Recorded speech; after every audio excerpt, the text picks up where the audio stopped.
Science ഗ്ലോബലിന്റെ ഈ ആഴ്ചത്തെ zoom മീറ്റിംഗിലേക്ക് എല്ലാവരെയും സ്വാഗതം ചെയ്യുന്നു. ഈ ആഴ്ചത്തെ പ്രസന്റേഷന്റെ പേര് HIV. HIVയെ കുറിച്ച് ധാരാളം സംശയങ്ങൾ പലർക്കും ഉണ്ട്. അപ്പൊ സംശയങ്ങളൊക്കെ പരിഹരിക്കാമെന്ന് കരുതുന്നു. അവതരിപ്പിക്കുന്നത് കൃഷ്ണപ്രസാദ്. സ്വാഗതം കൃഷ്ണപ്രസാദ്. നമസ്കാരം, താങ്ക് യു. ഓക്കെ, അപ്പോൾ നമുക്ക് വിഷയത്തിലേക്ക് നേരെ കടക്കാം. അപ്പോൾ ഇന്ന് ഞാൻ എടുത്തിരിക്കുന്ന വിഷയം HIV എന്നുള്ളതാണ്. അത് വളരെ സുപരിചിതമായിട്ടുള്ള ഒരു കാര്യമാണ്, എങ്കിലും നമുക്ക് അറിയേണ്ട കുറെ കാര്യങ്ങളുണ്ട്. അതിനൊരു സബ് ടൈറ്റിലായിട്ട് ഞാൻ കൊടുത്തിരിക്കുന്ന പേര് മാസ്റ്റർ ഓഫ് ഓൾ വേരിയേഷൻസ് എന്നുള്ളതാണ്. അപ്പൊ എന്താണ് മാസ്റ്റർ ഓഫ് ഓൾ വേരിയേഷൻസ് എന്ന് നമുക്ക് പതിയെ കാണാം. അപ്പോൾ ഈ പ്രസന്റേഷനിലേക്ക് കടക്കുന്നതിന് മുമ്പ് എനിക്ക് കുറച്ച് കാര്യങ്ങൾ പറയാനുണ്ട്. ഇതൊരു അവയർനെസ് ക്ലാസ് അല്ല. അവയർനെസ് എന്ന് നമ്മൾ പൊതുവെ ഉദ്ദേശിക്കുന്നത് ഇതെങ്ങനെ തടയാം, ഇതൊക്കെ ഉള്ള ആൾക്കാര് എങ്ങനെയാണ് നമ്മൾ നോക്കി കാണേണ്ടത് എന്നൊക്കെയുള്ള കാര്യങ്ങളൊക്കെ, അതൊക്കെ വളരെ യൂസ്ഫുൾ ആണെങ്കിലും അറ്റ് ദ സെയിം ടൈം കേട്ടുകൊണ്ടിരിക്കുന്നത് ഭയങ്കര ബോറിംഗ് ആയിട്ടുള്ള ഒരു സംഭവമാണ്. അപ്പോൾ വളരെ ഇൻട്രസ്റ്റിംഗ് ആയിട്ടുള്ള രീതിയിലാണ് ഞാൻ ഈ പ്രസന്റേഷൻ അറേഞ്ച് ചെയ്തിട്ടുള്ളത്. ബേസിക്കലി എന്താണ് ഈ രോഗം, ഈ രോഗം എങ്ങനെയാണ് ഉണ്ടായത്, അതിൻ്റെ ഒരു പരിണാമം എങ്ങനെയായിരുന്നു, അതിനെ ഇപ്പോൾ എങ്ങനെയാണ് ശാസ്ത്രം കൈകാര്യം ചെയ്യുന്നത് എന്നൊക്കെ ഉള്ളതിൻ്റെ ഒരു ബേസിക് ആയിട്ടുള്ള ഒരു സയന്റിഫിക് ടോക്കാണ് ഞാൻ ഉദ്ദേശിക്കുന്നത്, ഒരു അവയർനെസ് ടോക്ക് അല്ല. അപ്പോൾ നമുക്ക് ആദ്യം അതിൻ്റെ ചരിത്രത്തിലേക്ക് കിടക്കാം. 1981 ഒരു സമ്മറിലാണ് ഈ രോഗം ആദ്യമായിട്ട് തിരിച്ചറിയപ്പെടുന്നത്. US വളരെ ചെറുപ്പക്കാരായിട്ടുള്ള ചില ഹോമോസെക്ഷൽസിന് ഇടയിലാണ് ഈ രോഗം ആദ്യമായിട്ട് കാണുന്നത്. ഇങ്ങനെ പറയുമ്പോൾ ആദ്യം നമ്മൾ മനസ്സിലാക്കേണ്ട ഒരു കാര്യം, അപ്പോഴല്ല ലോകത്തിൽ ആദ്യമായിട്ട് ഈ രോഗം ഒരാൾക്ക് പിടിപെടുന്നത്, അതിനു മുമ്പും ഈ രോഗമുണ്ട്. 1970 തന്നെ US ഈ രോഗം ഉണ്ടായിരുന്നിരിക്കണം. പക്ഷെ അന്ന് ആരും തിരിച്ചറിഞ്ഞിട്ടില്ല. ആഫ്രിക്കയിൽ തന്നെ കിൻഷാസ എന്ന് പറയുന്ന ഒരു സ്ഥലമുണ്ട്, ഡെമോക്രാറ്റിക് റിപ്പബ്ലിക് ഓഫ് കോങ്കോയിലാണ്. അവിടെ 1959 തന്നെ ഒരു സാമ്പിൾ കളക്ട് ചെയ്ത് വെച്ചിട്ടുണ്ട്. അതാണ് ഇപ്പോൾ നമ്മുടെ കയ്യിലുള്ളതിൽ വെച്ച് ഏറ്റവും ഓൾഡസ്റ്റ് ആയിട്ടുള്ള ഒരു HIV ഇൻഫെക്റ്റഡ് പേഷ്യന്റിന്റെ സാമ്പിൾ എന്ന് പറയുന്നത്. അതിൽ നിന്ന് നമുക്ക് മനസ്സിലാക്കേണ്ടത് 1981 ഈ രോഗം ആദ്യമായിട്ട് വന്നത്. അതിന് മുമ്പേ ഈ രോഗം ഉണ്ട്, പക്ഷെ നമ്മൾ ഇതിനെ തിരിച്ചറിയുന്നത് 1981 എന്നുള്ളതാണ്. അത് US വന്നത് കൊണ്ടാണ്. കാരണം അവരവരുടെ ഹെൽത്ത്, പബ്ലിക് ഹെൽത്ത് ഒക്കെ വളരെ ഗൗരവത്തോടു കൂടി എടുക്കുന്നത് കൊണ്ട് തന്നെ ഒരു പുതിയ രോഗം വരുമ്പോൾ അതിനെക്കുറിച്ച് കൂടുതൽ പഠിക്കാനുള്ള ഒരു ജിജ്ഞാസ ഉള്ളത് കൊണ്ട് തന്നെ അതവർ കൂടുതൽ ശ്രദ്ധിച്ച് കൈകാര്യം ചെയ്തു. അപ്പോൾ 1981 സമ്മറിലാണ് ഒരു കൂട്ടം ചെറുപ്പക്കാരായിട്ടുള്ള ഹോമോസെക്ഷൽസ് ഹോസ്പിറ്റലിലേക്ക് വരുന്നത്. അവർ ഹോസ്പിറ്റലിലേക്ക് വന്നത് ഒരു പ്രത്യേക ഒരു കാരണം കൊണ്ടാണ്. അവർക്ക് വന്ന ആൾക്കാർക്കെല്ലാം തന്നെ ഓപ്പർച്യൂണിസ്റ്റിക് ആയിട്ടുള്ള ഇൻഫെക്ഷൻസ് കാരണമാണ് അവിടെ അഡ്മിറ്റ് ആയത്. ഓപ്പർച്യൂണിസ്റ്റിക് ഇൻഫെക്ഷൻസ് എന്ന് പറയുന്നത് അങ്ങനെ സാധാരണ വരുന്ന ഇൻഫെക്ഷൻസ്, അണുബാധയൊന്നുമല്ല. ആ അണുബാധയ്ക്ക് കാരണമായിട്ടുള്ള രോഗാണുക്കളെ നമ്മുടെ പ്രതിരോധ ശക്തിക്ക് വളരെ നിസ്സാരം ഒഴിവാക്കാൻ കഴിയുന്ന ഇൻഫെക്ഷനുകളാണ് അണുബാധ. പക്ഷെ എന്തുകൊണ്ടോ ആ അണുബാധ കാരണം കുറെ ആൾക്കാർ ഹോസ്പിറ്റലിൽ വന്നിരിക്കുകയാണ്. കുറെ കാലങ്ങൾക്ക് ശേഷം ഈ വന്ന പേഷ്യൻസിന് പയ്യെ ചില മാറ്റങ്ങൾ കാണാൻ തുടങ്ങി. അവർക്ക് ഇതിനോടൊപ്പം തന്നെ ക്യാൻസർ ഉണ്ടാവാൻ തുടങ്ങി. കപ്പോസി സാർക്കോമ എന്ന് പറയുന്ന അപൂർവമാണെങ്കിലും വളരെ അഗ്രസീവ് ആയിട്ടുള്ള ഒരു തരം ക്യാൻസർ അവരുടെ ശരീരത്ത് ഉണ്ടാവുന്നത് ഡോക്ടേഴ്സ് ശ്രദ്ധിക്കുകയുണ്ടായി. അന്നൊക്കെ ഈ രോഗം അറിയപ്പെട്ടിരുന്നത് ഗ്രിഡ് എന്നുള്ള ഒരു പേരിലായിരുന്നു. ഗ്രിഡ് എന്ന് പറയുന്നത് ഗേ റിലേറ്റഡ് ഇമ്മ്യൂൺ ഡിസീസ് എന്നുള്ളതായിരുന്നു ഇതിന്റെ പൂർണ്ണ രൂപം.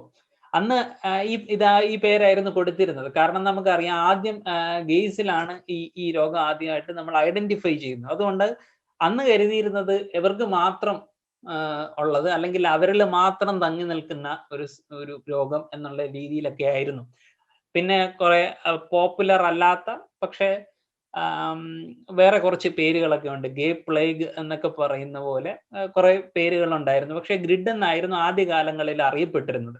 പക്ഷെ താമസിയാതെ ഹീമോഫീലിക് ആയിട്ടുള്ള പേഷ്യൻസിന് ഈ അവസ്ഥ വരുന്നത് ശ്രദ്ധിക്കാൻ തുടങ്ങി. ഹീമോഫീലിയ എന്ന് പറയുന്ന അവസ്ഥ നമുക്കറിയാം, ഒരു ജനറ്റിക് ഡിസീസ് ആണ്. രക്തം കട്ട പിടിക്കാൻ കഴിയാത്ത ഒരവസ്ഥ. അതുകൊണ്ട് തന്നെ കൈയോ കാലോ ഒക്കെ മുറിയുകയാണെന്നുണ്ടെങ്കിൽ അവർക്ക് പിന്നെ ബ്ലഡ് നമുക്ക് ഡൊണേറ്റ് ചെയ്യേണ്ട ഒരു ആവശ്യമുണ്ട്. അതുകൊണ്ട് തന്നെ സാധാരണക്കാരിൽ നിന്ന് അവർക്ക് ബ്ലഡ് ഡൊണേഷൻ വഴി ഈ രോഗം വരാനുള്ള സാധ്യത വളരെ കൂടുതലായിരുന്നു. അതുകൊണ്ട് തന്നെ അവരിൽ ഈ രോഗം കാണാനിടയായി. പിന്നെ ഡ്രഗ് യൂസേഴ്സിന്റെ ഇടയിലും ഈ സംഭവം ഉള്ളതായിട്ട് കാണാനിടയായി. പിന്നെ ഹെട്രോസെക്ഷൽ ആയിട്ടുള്ള കപ്പിൾസിനിടയിലും ഈ സംഭവം കാണാനിടയായതോടുകൂടി CDCക്ക് മനസ്സിലായി ഇത് ഹോമോസെക്ഷൽസിനിടയിൽ മാത്രം ഒതുങ്ങി നിൽക്കുന്ന ഒരു രോഗമല്ല, എല്ലാ തരത്തിലുള്ള ആൾക്കാർക്കും ഈ രോഗം വരുമെന്ന്. അങ്ങനെ ഗ്രിഡ് എന്നുള്ള പേര് മാറ്റിയതിനു ശേഷമാണ് എയ്ഡ്സ് അഥവാ അക്വേർഡ് ഇമ്മ്യൂണോ ഡെഫിഷ്യൻസി സിൻഡ്രോം എന്ന് പറയുന്ന ഒരു പേരിലേക്ക് മാറിയത്. അത് തന്നെ ഒരു വലിയൊരു റെവല്യൂഷണറി ആയിട്ടുള്ള ഒരു അണ്ടർസ്റ്റാൻഡിങ് ആയിരുന്നു എന്നൊക്കെയാണ് സിദ്ധാർത്ഥ മുഖർജിയൊക്കെ ദ എംപറർ ഓഫ് ഓൾ മെലാഡീസിനകത്തൊക്കെ പറയുന്നത്. ഓക്കെ, ഇനി ഈ കാര്യങ്ങളൊക്കെ നടക്കുമ്പോഴും എന്താണ് യഥാർത്ഥത്തില് ഈ രോഗത്തിന് കാരണം എന്നുള്ളത് അവ്യക്തമായിരുന്നു. ഇതിന് ആദ്യമായിട്ടുള്ള ഒരു തെളിവുകളൊക്കെ കിട്ടുന്നത് പല ഇമ്മ്യൂണോളജിക്കൽ ആയിട്ടുള്ള സ്റ്റഡീസ് വഴിയാണ്. അപ്പോൾ ഇങ്ങനെ ഇമ്മ്യൂണോളജിക്കൽ ആയിട്ടുള്ള സ്റ്റഡീസ് വഴി മനസ്സിലാക്കിയ ഒരു കാര്യം എന്ന് പറയുന്നത്, ഈ രോഗം ബാധിച്ച ആൾക്കാർക്കൊക്കെ അവരുടെ CD40 ലിംഫോസൈറ്റ്സ് എന്ന് പറയുന്ന ഒരു പ്രത്യേകതരം ബ്ലഡ് സെല്ലാണ്. അതിനെ കുറിച്ചിട്ട് നമ്മൾ വീണ്ടും ഇനി കാണുന്നതായിരിക്കും ഡീറ്റെയിൽ ആയിട്ട്. അപ്പോൾ ഈ CD4T ലിംഫോസൈറ്റ്സ് സമയം കഴിഞ്ഞു പോകുന്തോറും അവരുടെ ശരീരത്തിന്റെ അളവ് വളരെ കുറഞ്ഞു വരികയാണ് എന്ന് ശ്രദ്ധിക്കാൻ തുടങ്ങി. അത് കുറഞ്ഞ് ഒരു ഡേഞ്ചറസ് ആയിട്ടുള്ള ഒരു സ്റ്റേജിലേക്ക്, അതായത് 200 സെൽസ് പെർ മില്ലിമീറ്റർ ക്യൂബിന് താഴെ പോകാൻ വേണ്ടിയിട്ട് തുടങ്ങി. അത് വളരെ ഒരു ക്രിട്ടിക്കൽ ആയിട്ടുള്ള ഒരു ഒബ്സർവേഷൻ ആയിരുന്നു. അതിൽ നിന്ന് കുറച്ച് ശാസ്ത്രജ്ഞർ കുറച്ച് കാര്യങ്ങൾ ചിന്തിച്ചെടുക്കാൻ വേണ്ടിയിട്ട് തുടങ്ങി. അതിൽ ഒരു വളരെ പ്രധാനപ്പെട്ട ഒരു അസംഷൻ എന്ന് പറയുന്നത് HTLV1 എന്ന് പറയുന്ന ഒരു വൈറസ് ഉണ്ട്. ആ വൈറസ് 1980 റോബർട്ട് ഗാലോ എന്ന് പറയുന്ന ഒരു ശാസ്ത്രജ്ഞനാണ് ഐഡന്റിഫൈ ചെയ്തത്. ഈ റോബർട്ട് ഗാലോ ഐഡന്റിഫൈ ചെയ്ത ഈ വൈറസിന്റെ ഒരു പ്രത്യേകത ഉണ്ടായിരുന്നു. ഇതായിരുന്നു ആദ്യമായിട്ട് റിപ്പോർട്ട് ചെയ്ത മനുഷ്യനെ ആക്രമിക്കുന്ന അല്ലെങ്കിൽ മനുഷ്യന് രോഗം ഉണ്ടാക്കുന്ന റെട്രോ വൈറസ്. അപ്പോ ഈ റെട്രോ വൈറസിന് ഈ പറഞ്ഞ ഈ HTLV1 ഒരു പ്രത്യേകത, ഇതിന്റെ ഒരു പ്രത്യേകത എന്ന് പറയുന്നത് ഇതും CD4T സെൽസുമായിട്ട് ബന്ധപ്പെട്ട ഒരു വൈറസ് ആണ്. പക്ഷേ ഇത് CD4T സെൽസിന്റെ എണ്ണത്തിൽ വ്യത്യാസമൊന്നും വരുത്തില്ലെങ്കിലും ഈ CD4T സെൽസിനെ ഇത് ട്രാൻസ്ഫോം ചെയ്തുകൊണ്ട് T സെൽ ലുക്കീമിയ എന്ന് പറയുന്ന CD4T സെൽ ലുക്കീമിയ എന്ന് പറയുന്ന ഒരു രോഗം മനുഷ്യനിൽ ഉണ്ടാക്കുമായിരുന്നു. അപ്പോ അവര് കരുതിയത് അങ്ങനെയാണെന്നുണ്ടെങ്കിൽ ചിലപ്പോൾ ഒരു പക്ഷേ ഈ HTLV1 പോലെ ഉള്ള ഏതെങ്കിലും ഒരു റെട്രോ വൈറസ് ആയിരിക്കാം ഈ രോഗത്തിന് കാരണമെന്ന് അസ്യൂം ചെയ്യാൻ വേണ്ടിയിട്ട് തുടങ്ങി. അപ്പോൾ അങ്ങനെയാണോ എന്നറിയാൻ വേണ്ടിയിട്ട് അവർ കുറച്ച് പരീക്ഷണങ്ങളൊക്കെ ചെയ്തു. അതായത് ഈ HTLV1 ബാധിച്ച ആൾക്കാരിൽ നിന്ന് കുറച്ച് സെറോക്കെ വേർതിരിച്ചെടുത്ത് അതിൽ നിന്ന് കുറച്ച് ആന്റിബോഡീസ് ഒക്കെ ഐസൊലേറ്റ് ചെയ്തതിന് ശേഷം ഈ അന്നത്തെ ഈ പറയുന്ന എയ്ഡ്സ് ബാധിച്ച ആൾക്കാരുടെ സെൽസിനെ സ്റ്റെയിൻ ചെയ്യാൻ വേണ്ടിയിട്ട് ശ്രമിച്ചു. അപ്പൊ സ്റ്റെയിൻ ചെയ്യാൻ വേണ്ടിയിട്ട് ശ്രമിച്ചപ്പോ നന്നായിട്ടൊന്നും സ്റ്റെയിൻ ചെയ്യാൻ പറ്റിയില്ലെങ്കിലും കുറച്ചൊക്കെ സ്റ്റെയിൻ ചെയ്യാൻ കഴിഞ്ഞു. അപ്പൊ അവർ അതിൽ നിന്ന് ഒരു തെറ്റായിട്ടുള്ള ഒരു കൺക്ലൂഷനിലെത്തി. അപ്പോൾ ഈ രോഗം ഒരു HTLV1 റിലേറ്റീവ് ആയിട്ടുള്ള ഏതോ ഒരു റെട്രോ വൈറസ് വഴിയാണ് വരുന്നത് എന്നുള്ളത് അതൊരു തെറ്റായിട്ടുള്ള ഒരു കൺക്ലൂഷൻ ആയിരുന്നു. യഥാർത്ഥത്തിൽ ഈ HTLV1 യാതൊരു ബന്ധമില്ല HIV-ക്ക്. HIV വേറൊരു ഫാമിലിയിലും HTLV1 വേറൊരു ഫാമിലിയിലും ആയിരുന്നു. പക്ഷെ എന്തോ ലക്ക് കൊണ്ട് നമുക്ക് വേണമെങ്കിൽ പറയാം ഇത് രണ്ടും യഥാർത്ഥത്തിൽ റെട്രോ വൈറസ് ആയിരുന്നു. HIV ഒരു റെട്രോ വൈറസ് ആണ്, HTLV1 റെട്രോ വൈറസ് ആണ്. എന്താണ് റെട്രോ വൈറസ് എന്നുള്ളത് നമ്മൾ പതിയെ കാണും. ഇപ്പൊ എന്തായാലും ഇത്ര മാത്രം ഓർത്തിരുന്നാൽ മതി. അവരുടെ കൺക്ലൂഷൻ യഥാർത്ഥത്തിൽ തെറ്റായിരുന്നു. HTLV1 പോലത്തെ ഒരു റെട്രോ വൈറസ് അല്ലെങ്കിൽ അതിന്റെ ഒരു റിലേറ്റീവ് ആയിരുന്നില്ല.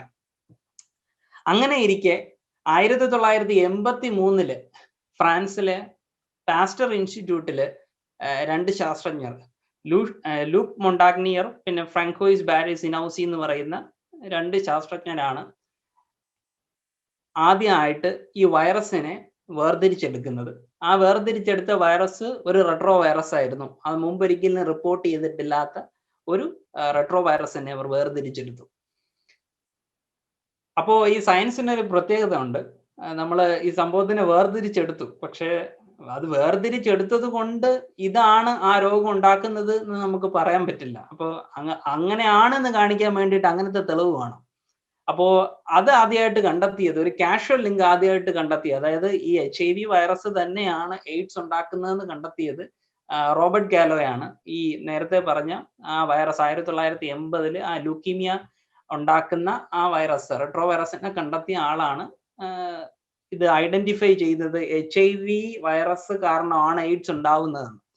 2009 ഇവർക്ക് രണ്ടുപേർക്ക് നോബൽ പ്രൈസ് കിട്ടി HIV-യുടെ ഐഡന്റിഫിക്കേഷനുമായി ബന്ധപ്പെട്ട്. അന്നത്തെ ഒരു വലിയ ഒരു റെവല്യൂഷണറി ആയിട്ടുള്ള ഒരു ഡിസ്കവറി ആയിരുന്നു. വളരെ മനുഷ്യനെ കുറെ കാലം വട്ട് കളിപ്പിച്ച ഒരു രോഗത്തിന് കാരണം കണ്ടെത്തിയത് കൊണ്ട്. ഈ ഫ്രാങ്കോയിസ് ബെറോസിനോസി ടൈം മാഗസീനിലെ കവർ ഫോട്ടോയാണ്. കഴിഞ്ഞ നൂറ്റാണ്ടിലെ 100 വനിതകളിൽ ഒരാളായിട്ട് തിരഞ്ഞെടുക്കപ്പെട്ട വ്യക്തിയാണ്. അതുകൊണ്ടാണ് ടൈം മാഗസീനിൽ അവരുടെ ഒരു കവർ ഫോട്ടോ വന്നിട്ടുള്ളത്. ഇനി നമുക്ക് HIV-യിലേക്ക് കിടക്കാം. എന്താണ് യഥാർത്ഥത്തിൽ HIV എന്നുള്ളത്? ഇത് ചോദിക്കുമ്പോൾ എനിക്ക് ഓർമ്മ വരുന്നത്, ഞാൻ കോളേജിൽ പഠിക്കുന്ന സമയത്ത് എൻ്റെ മൈക്രോബയോളജി പ്രൊഫസർ, ഞാൻ കോളേജിൽ ആദ്യമായിട്ട് മൈക്രോബയോളജി കോഴ്സ് പഠിക്കുന്ന സമയത്ത് പുള്ളി ഫസ്റ്റ് ക്ലാസ്സിൽ വന്നിട്ട് കോഴ്സിനെ കുറിച്ച് ഇൻട്രൊഡ്യൂസ് ചെയ്യും. എന്നിട്ട് അറിയാലോ, നമ്മളോടൊക്കെ കുറച്ച് ജനറൽ ആയിട്ടുള്ള ചോദ്യങ്ങൾ ചോദിക്കും. അതിൽ അദ്ദേഹം ചോദിച്ച ഒരു ജനറൽ ആയിട്ടുള്ള ചോദ്യമാണ് വാട്ട് ഈസ് HIV എന്നുള്ളത്. അപ്പൊ നമ്മൾ പറഞ്ഞു HIV is A virus that causes acquired immuno deficiency syndrome എന്ന് പറഞ്ഞു. അപ്പൊ അദ്ദേഹം പറഞ്ഞു അത് ശരിയായിട്ടുള്ളൊരു കാര്യമാണ്, പക്ഷെ ഇപ്പൊ നമ്മൾ കോഴ്സ് തുടങ്ങിയതേ ഉള്ളൂ. പക്ഷെ ഈ കോഴ്സ് തീരുന്ന സമയത്ത് നിങ്ങളോട് ആരെങ്കിലും ഈ ചോദ്യം ചോദിക്കുമ്പോൾ ഇങ്ങനെ അല്ല അതിന് ഉത്തരം പറയേണ്ടത്. അതിന്റെ ഉത്തരം എന്ന് പറയുന്നത് ഇതാണ്: HIV is A retro virus with 2 identical single stranded RNA. ഇങ്ങനെ വേണം ഈ കോഴ്സ് പൂർത്തിയായതിനു ശേഷം നിങ്ങളോട് ആരെങ്കിലും വാട്ട് ഈസ് HIV എന്ന് ചോദിക്കുമ്പോൾ പറയാനുള്ളത്. അല്ലാതെ HIV എയ്ഡ്സ് ഉണ്ടാക്കുന്ന അല്ല പറയേണ്ടത്. അത് വളരെ സിമ്പിൾ ആയിട്ടുള്ള ഒരു ആൻസർ ആണ് എന്നുള്ളതായിരുന്നു അദ്ദേഹത്തിന്റെ ഒരു കാഴ്ചപ്പാട്. അപ്പോ ഇത് വളരെ ഇമ്പോർട്ടന്റ് ആയിട്ടുള്ള ഒരു ഡെഫിനിഷൻ ആണ് നമ്മുടെ പ്രസന്റേഷന് വേണ്ടിയിട്ട്. So what is HIV? HIV ഒരു റെട്രോ വൈറസ് ആണ്. റെട്രോ വൈറസ് എന്താണെന്ന് നമ്മൾ ഇനി വളരെ ബ്യൂട്ടിഫുൾ ആയിട്ട് തന്നെ കാണും. അതിന്റെ പ്രത്യേകത എന്താണ്? It has 2 identical single stranded RNA. ഒരേപോലത്തെ 2 സിംഗിൾ സ്ട്രാൻഡ് ആയിട്ടുള്ള RNA ഉള്ള ഒരു വൈറസ് ആണ് HIV എന്ന് പറയുന്നത്. പല ആൾക്കാരും ഒക്കെ ചോദിക്കാറുണ്ട്, ഈ അടുത്ത കാലത്തൊക്കെ നമ്മൾ ജനകീയ കോടതിയിലൊക്കെ ഡിസ്കസ് ചെയ്തൊരു സംഗതിയാണ്. പലരും പറയാറുണ്ട് HIV വൈറസ് ഇല്ല എന്ന്, വൈറസിനെ കാണാൻ പറ്റില്ല എന്ന്. അതുകൊണ്ട് ഞാൻ വൈറസിനെ കാണാൻ കഴിയുന്ന 2 ഒറിജിനൽ ചിത്രങ്ങളാണ് ഇവിടെ ആഡ് ചെയ്തിട്ടുള്ളത്. ഇത് രണ്ടും HIV-യുടെ ഒറിജിനൽ ചിത്രങ്ങളാണ്. കുറച്ച് മാറ്റം ഇതിനകത്ത് വരുത്തിയിട്ടുണ്ട്. ഈ റൈറ്റ് സൈഡിൽ ഇരിക്കുന്ന ഫോട്ടോയിൽ ഗ്രീൻ ഡോട്ട്സ് പോലെ കാണുന്നത് യഥാർത്ഥത്തിൽ HIV പാർട്ടിക്കിൾസ് ആണ്. HIV വെറിയോൺസ് എന്നാണ് പറയുന്നത്. പുതിയ വൈറസുകൾ ഉണ്ടായിട്ട് അത് പുറത്തേക്ക് പോയിക്കൊണ്ടിരിക്കുകയാണ്. ഇത് ഒരു സ്കാനിങ് ഇലക്ട്രോൺ മൈക്രോസ്കോപ്പിലൂടെ എടുത്തിട്ടുള്ള ഒരു ചിത്രമാണ്. അങ്ങനെ എടുക്കുന്ന ചിത്രങ്ങൾക്ക് കളർ ഉണ്ടാവില്ല, അത് ബ്ലാക്ക് ആൻഡ് വൈറ്റ് ചിത്രങ്ങളായിരിക്കും. അത് ഫോട്ടോഷോപ്പ് പോലത്തെ ഒരു കളറിംഗ് സോഫ്റ്റ്വെയർ വെച്ച് കളർ ചെയ്ത് എടുത്തിട്ടുള്ള, കുറച്ചും മോഡിഫൈ ചെയ്ത് ഭംഗിയാക്കി എടുത്തിട്ടുള്ള ഒരു ചിത്രമാണിത്.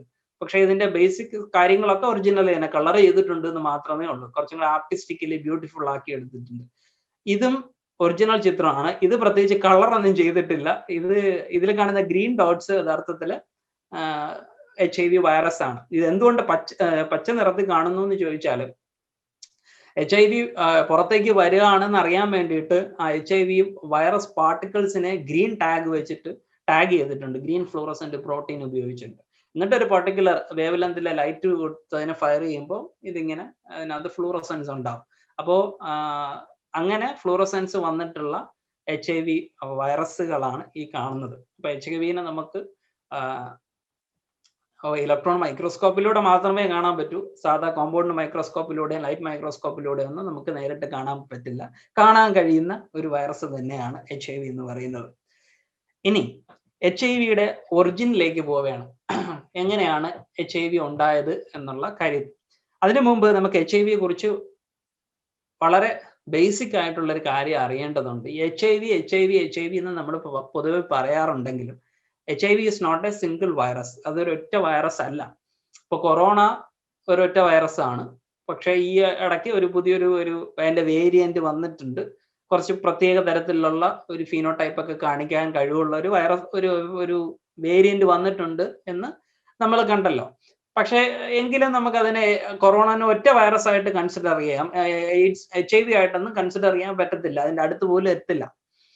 അപ്പൊ HIV എന്ന് പറയുന്നത് നമ്മൾ പൊതുവെ ഒരു വൈറസ് ആണ് എന്ന് പറയാറുണ്ടെങ്കിലും അതൊരു വൈറസ് അല്ല. ഒരു കൂട്ടം വൈറസുകൾ, ഇഷ്ടം മാതിരി വൈറസുകളെ കുറെ സ്വഭാവം കോമൺ ആയിട്ടുള്ളത് കൊണ്ട് അവർ വിളിക്കുന്ന പേരാണ് HIV എന്ന്. അപ്പൊ HIV വൈറസിനെ ബേസിക് ആയിട്ട് രണ്ടായിട്ട് നമുക്ക് ക്ലാസിഫൈ ചെയ്യാൻ പറ്റും, HIV1 HIV2. ഈ HIV1 4 ഗ്രൂപ്പുകളുണ്ട്, M, N, O and P. ഈ M ഗ്രൂപ്പിന് ഈ പറയുന്ന ഇത്രയും സബ് ടൈപ്പുകളുണ്ട്. A മുതൽ L വരെയുള്ള സബ് ടൈപ്സ് M ഗ്രൂപ്പിനുണ്ട്. അപ്പോൾ ഈ M ഗ്രൂപ്പാണ് ഈ HIV ഹോൾ വൈറൽ സിസ്റ്റത്തിലെ ഏറ്റവും കൂടുതൽ സബ് ടൈപ്പ് ഉള്ള ഒരു ഗ്രൂപ്പ് എന്ന് പറയുന്നത് M ആണ്. അതുകൊണ്ട് തന്നെ ഏറ്റവും ഡേഞ്ചറസ് ആയിട്ടുള്ള ഒരു വൈറൽ ഗ്രൂപ്പ് എന്ന് പറയുന്നത് M ആണ്. ഇന്ന് ലോകത്ത് എമ്പാടും ഈ രോഗം പടരാൻ കാരണമായിട്ടുള്ള, ഈ HIV പാൻഡമിക്കിന് കാരണമായിട്ടുള്ള ഗ്രൂപ്പ് എന്ന് പറയുന്നത് ഈ M ഗ്രൂപ്പാണ്. ഈ M ഗ്രൂപ്പിന്റെ അത്ര പവർ ഇവർക്കില്ലെങ്കിലും ഇവരും മോശക്കാരൊന്നും അല്ല. ഇവരും HIV1 വരുന്നവരാണ്. എയ്ഡ്സ് ഉണ്ടാക്കാൻ കഴിയുന്ന വൈറസുകളാണ് ഇതൊക്കെ. ഇനി അടുത്തതാണ് HIV2. ഈ HIV2 ഇതേപോലെ തന്നെ ഇതിനും 6 ഗ്രൂപ്പുകളുണ്ട്, ABCDEFGH. ഈ HIV2 ഒരു പ്രത്യേകത ഉണ്ട്. ഈ HIV2 HIV1 പോലെ അല്ല, അത്ര പവർ ഇല്ലാത്ത ഒരു വൈറസ് ആണ് എന്ന് നമുക്ക് പറയാം. അത്ര രോഗമൊന്നും ഉണ്ടാക്കാൻ കഴിവുള്ള ഒരു വൈറസ് അല്ല. രോഗം HIV2 കൊണ്ട് സാധാരണ ഇൻഫെക്ഷൻ വരുന്നത് തന്നെ വളരെ അപൂർവമായിട്ട് മാത്രമേ ഉണ്ടാവാറുള്ളൂ. അതായത് ഒരാളിൽ നിന്ന് അടുത്ത ആളിലേക്ക് HIV2 കാരണം രോഗം പടരാനുള്ള സാധ്യത വളരെ കുറവാണ്. ഇനി രണ്ടാമത്തെ കാര്യം, ഇനി ഒരാൾക്ക് HIV2 വന്നു എന്നിരിക്കട്ടെ, അയാൾ എയ്ഡ്സിലേക്ക് പോകുന്നത്, അതായത് കൂടുതൽ ആൾക്കാരും എയ്ഡ്സിലേക്ക് പോകാറില്ല. എയ്ഡ്സ് എന്ന് പറഞ്ഞു കഴിഞ്ഞാൽ നമുക്കറിയാം, HIV എന്ന് പറയുന്ന ഇൻഫെക്ഷൻ ഉണ്ടായതിനു ശേഷം ഏതാണ്ട് 10 വർഷം കൊണ്ട് ആ വ്യക്തിയുടെ രോഗപ്രതിരോധ ശേഷി നശിച്ച് പിന്നെ ഒരു കൂട്ടം രോഗപ്രതിരോധ ശേഷി ഇല്ലാത്തത് കൊണ്ട് എല്ലാ സ്ഥലത്തു നിന്ന് രോഗങ്ങൾ വരുന്ന ഒരവസ്ഥയിനെയാണ് നമ്മൾ എയ്ഡ്സ് അഥവാ അക്വയർഡ് ഇമ്മ്യൂണോ ഡെഫിഷ്യൻസി സിൻഡ്രോം എന്ന് പറയുന്നത്. അപ്പോ ഈ HIV2 വന്ന ഭൂരിപക്ഷം ആൾക്കാരും ഒരിക്കലും ഈ പറയുന്ന എയ്ഡ്സ് എന്ന് പറഞ്ഞൊരു അവസ്ഥയിലേക്ക് പോകാറില്ല. എങ്കിലും പോകുന്ന ആൾക്കാരുണ്ട്. പോകുന്ന സമയത്ത് അവർ HIV1 പോലെയുള്ള സിംറ്റംസ് കാണിക്കാറുണ്ട് എന്നുള്ള ഒരു കാര്യം. ഇനി ഈ HIV1 ഒരു പ്രത്യേകത നിങ്ങൾക്ക് ഓൾറെഡി അറിയായിരിക്കും. ഇപ്പോൾ അമ്മയ്ക്ക് HIV ബാധിതയാണ്, അപ്പോൾ അവർക്ക് ജനിക്കാൻ പോകുന്ന കുഞ്ഞിനും HIV ഉണ്ടാവും. മദർ ടു ഫീറ്റൽ ട്രാൻസ്മിഷൻ എന്നാണ് ഇതിനെ വിളിക്കാറ്. അപ്പോ ഇതിപ്പോ എപ്പോഴും നമുക്ക് 100% ഷുവർ ആയിട്ട് പറയാൻ പറ്റില്ല ഇങ്ങനെ തന്നെ ഉണ്ടാവും എന്നുള്ളത്. ഒരു 30 to 40% മറ്റുമാണ് അതിൻ്റെ ഒരു കൃത്യമായിട്ടുള്ള ഒരു കാര്യം എന്ന് പറയുന്നത്. ഒരു അത്രയും ശതമാനം പ്രോബബിലിറ്റി നമുക്ക് പറയാൻ പറ്റും. അമ്മയ്ക്ക് ഈ രോഗം ഉണ്ടെന്നുണ്ടെങ്കിൽ കുഞ്ഞിനും ഈ രോഗം ഉണ്ടാവാനുള്ള സാധ്യത. പക്ഷെ ഇപ്പോൾ ചില ട്രീറ്റ്മെന്റുകളൊക്കെ ഉണ്ട്, അതൊക്കെ ഉപയോഗിച്ചുകൊണ്ട് ഈ കുട്ടിയിലേക്ക് പോകുന്ന ട്രാൻസ്മിഷൻ കുറയ്ക്കാൻ പറ്റും. HIV2 അങ്ങനെ ഒരു സംഭവത്തിനെ കുറിച്ച് യഥാർത്ഥത്തിൽ ആശങ്കപ്പെടേ വേണ്ട. അത് വളരെ വളരെ വളരെ വളരെ അപൂർവമായിട്ട് നടക്കുന്ന, അല്ലെങ്കിൽ ഇല്ല എന്ന് തന്നെ പറയാൻ പറ്റുന്ന ഒരു സംഗതിയാണ് ഈ മദർ ടു ഫീറ്റൽ ട്രാൻസ്മിഷൻ എന്ന് പറയുന്നത് HIV2. ഇനി നമുക്ക് പറഞ്ഞല്ലോ ഈ HIV1 HIV2 ഭയങ്കര ഡ്രാസ്റ്റിക് ആയിട്ടുള്ള ഡിഫറൻസ് ഉണ്ടെന്ന്. എന്തുകൊണ്ടാണ് അവർ ഇത്രയും ഡ്രാസ്റ്റിക് ആയിട്ടുള്ള ഡിഫറൻസ് കാണിക്കുന്നത് എന്നുള്ളത് നമ്മൾ അടുത്ത സ്ലൈഡിൽ കാണാം. എവിടെ നിന്നാണ് യഥാർത്ഥത്തിൽ ഈ HIV വന്നത് എന്നുള്ളത്. HIV യഥാർത്ഥത്തിൽ വന്നിട്ടുള്ളത് ചിമ്പാൻസിയിൽ നിന്ന് ആണ് എന്ന് വളരെ നിസ്സാരമായിട്ട് അല്ലെങ്കിൽ ലളിതമായിട്ട് പറയാം. ലളിതമായിട്ട് പറയുമ്പോഴും അവിടെ ഒരു ചെറിയൊരു പ്രശ്നം ഉള്ളത് ഞാൻ നേരത്തെ കാണിച്ചല്ലോ. ഇതിനെല്ലാം കൂടെ ചേർത്തിട്ടാണ് നമ്മൾ ഈ HIV എന്ന് പറയുന്നത്. ഇതിൽ ആരൊക്കെയാണ് എവിടെ നിന്നൊക്കെയാണ് വന്നിട്ടുള്ളത് എന്നുള്ളതാണ് അടുത്ത ചോദ്യം. അപ്പോ ഈ HIV എന്ന് പറയുന്ന രോഗം ഇൻഫെക്ഷൻ വന്നു കഴിഞ്ഞാൽ എങ്ങനത്തെ ഒരു അവസ്ഥ ഉണ്ടാവും എന്ന് നമുക്കറിയാമല്ലോ. ഇതേപോലത്തെ ഒരു അവസ്ഥ നോൺ ഹ്യൂമൻ പ്രൈമേറ്റ്സുകളിലും കാണപ്പെടാറുണ്ട്. അപ്പോൾ അതിന് കാരണമായിട്ടുള്ള ഒരു വൈറസ് ഉണ്ട്. അതിനെയാണ് SIV എന്ന് പറയുന്നത്, സിമിയൻ ഇമ്മ്യൂണോ ഡെഫിഷ്യൻസി വൈറസ് എന്ന് പറയുന്നത്. അതും ഇതുപോലെ വളരെ ഡിഫറെന്റ് ആയിട്ടുള്ള കുറെ വൈറസുകളാണ്. നമുക്കറിയാം കുരങ്ങ് വർഗം എന്ന് പറയുന്നത് ഒരുപാട് സ്പീഷീസ് ഉണ്ട്. അപ്പോൾ ഈ നോൺ ഹ്യൂമൻ പ്രൈമേറ്റ്സിൽ തന്നെ ഏതാണ്ട് ഒരുപാട് 40-ലധികം SIV കാറ്റഗറി ഉണ്ട്. അപ്പോൾ ഓരോരുത്തർക്കും ഓരോ തരത്തിലുള്ള ഇൻഫെക്ഷൻ ആണ് ഈ SIV ഉണ്ടാക്കുന്നത്. അപ്പോൾ HIV വന്നിട്ടുള്ളത് യഥാർത്ഥത്തിൽ ചിമ്പാൻസിയിൽ നിന്നാണ് എന്ന് പറയുമ്പോൾ നമ്മൾ മനസ്സിലാക്കേണ്ട ഒരു കാര്യം, ചിമ്പാൻസിയിൽ ഉണ്ടായിരുന്ന ഒരു വൈറസ് അല്ല HIV. ചിമ്പാൻസിയിൽ ഉണ്ടായിരുന്ന ഒരു SIV ഉണ്ട്, Simeon immuno deficiency virus. Chimpanzee നമുക്ക് വേണമെങ്കിൽ പറയാവുന്ന വൈറസ്. അതിന് രൂപമാറ്റം വന്ന് അത് മനുഷ്യനിലേക്ക് അഡാപ്റ്റ് ചെയ്തിട്ടാണ് ഈ ഹ്യൂമൻ ഇമ്മ്യൂണോ ഡെഫിഷ്യൻസി വൈറസ് എന്ന് പറയുന്ന ഒരു വൈറസ് ഉണ്ടായത്. അല്ലാതെ HIV എന്ന് പറയുന്ന രോഗം ചിമ്പാൻസിക്കില്ല. പക്ഷെ HIV അല്ലെങ്കിൽ എയ്ഡ്സ് പോലത്തെ ഒരു രോഗം ചിമ്പാൻസിക്കുണ്ട്. പക്ഷെ അത് അപൂർവമായിട്ട് ചിമ്പാൻസിക്കൊക്കെ വരാറുള്ളൂ. അങ്ങനെ വന്ന് ആ രോഗം വന്ന് മരിക്കുന്ന ചിമ്പാൻസികളുടെ പോസ്റ്റ്മോർട്ടം ഒക്കെ ഫൈൻഡിങ്സ് ഒക്കെ കാണിക്കുന്നത് ഒരു എൻഡ് സ്റ്റേജ് എയ്ഡ്സ് പേഷ്യന്റിന്റെ ഓർഗൻസ് മോർഫോളജി എങ്ങനെയാണോ അതുപോലത്തെ ഒരു മോർഫോളജിയാണ് ചിമ്പാൻസിയുടെ ഓർഗൻസിനും ഒക്കെ അവസാനത്തെ ഒരു കാലഘട്ടത്തിൽ വരിക. അപ്പോൾ ചിമ്പാൻസിക്കും അതുപോലത്തെ രോഗങ്ങളൊക്കെ വരാറുണ്ട്.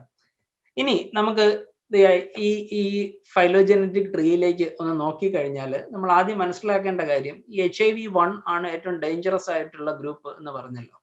ഇതില് M-ഉം N-ഉം O-യും P-യും, അതുകൊണ്ടാണ് ഞാൻ ഈ ചുമന്ന നിറത്തിൽ അതിനെ മാർക്ക് ചെയ്ത് വെച്ചിട്ടുള്ളത്. വളരെ ഇമ്പോർട്ടൻ്റ് ആയിട്ടുള്ള ഗ്രൂപ്പുകളാണ് MNOP.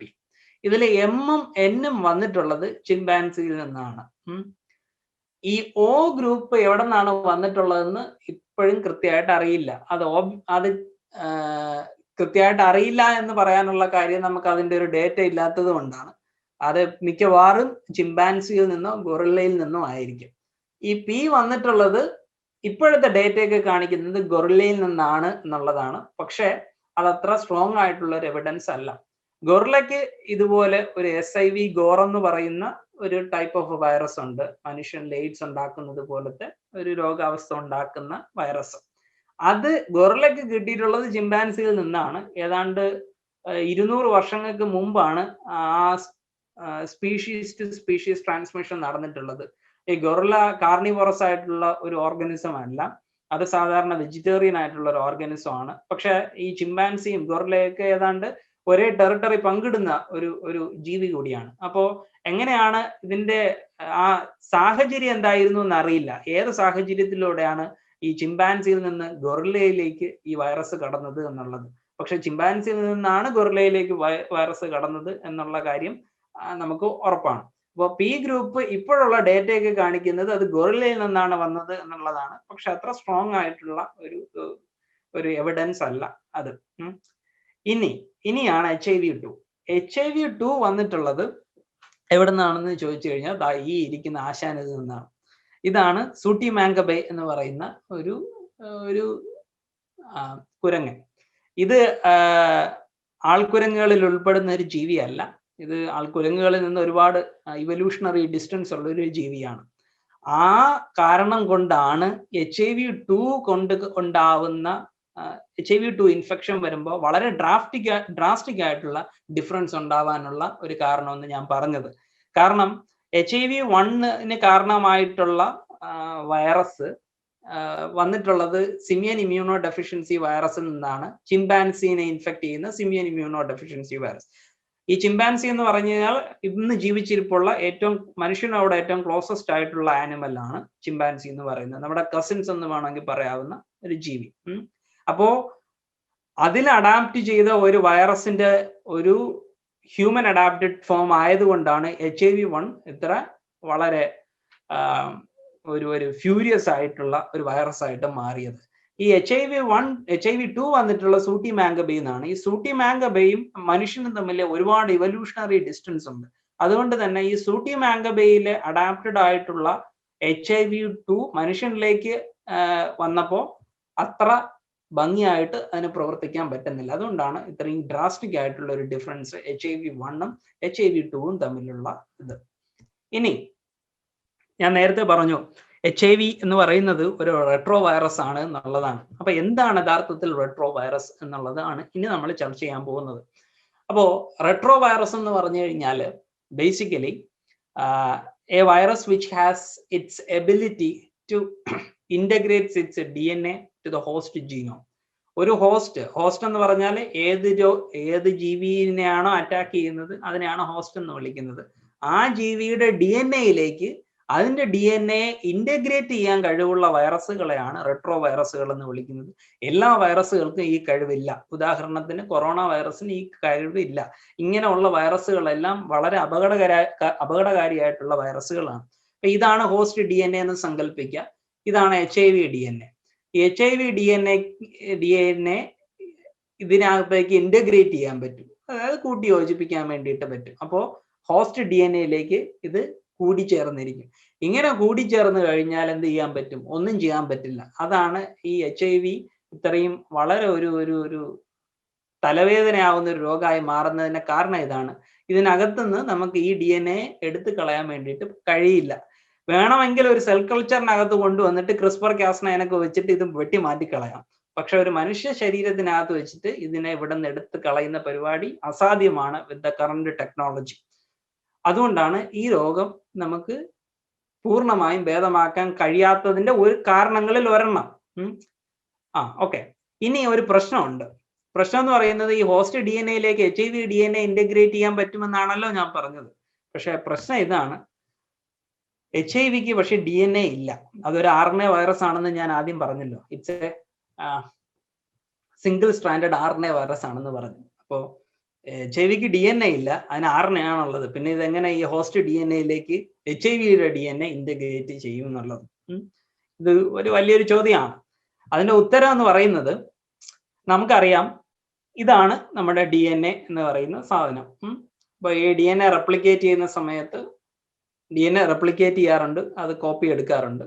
ഈ DNA-യിൽ നിന്നാണ്, ഈ DNA-യിൽ അറിയാലോ, ഈ DNA-യിലാണ് പ്രോട്ടീൻ ഉണ്ടാക്കാൻ വേണ്ടിയിട്ടുള്ള ഇൻഫോർമേഷൻസ് സ്റ്റോർ ചെയ്തിട്ടുള്ളത്. അപ്പോൾ ഒരു പ്രോട്ടീൻ ഉണ്ടാക്കണമെന്നുണ്ടെങ്കിൽ ഈ DNA-യിൽ ഇരിക്കുന്ന ഇൻഫോർമേഷനെ കോപ്പി ചെയ്യണം.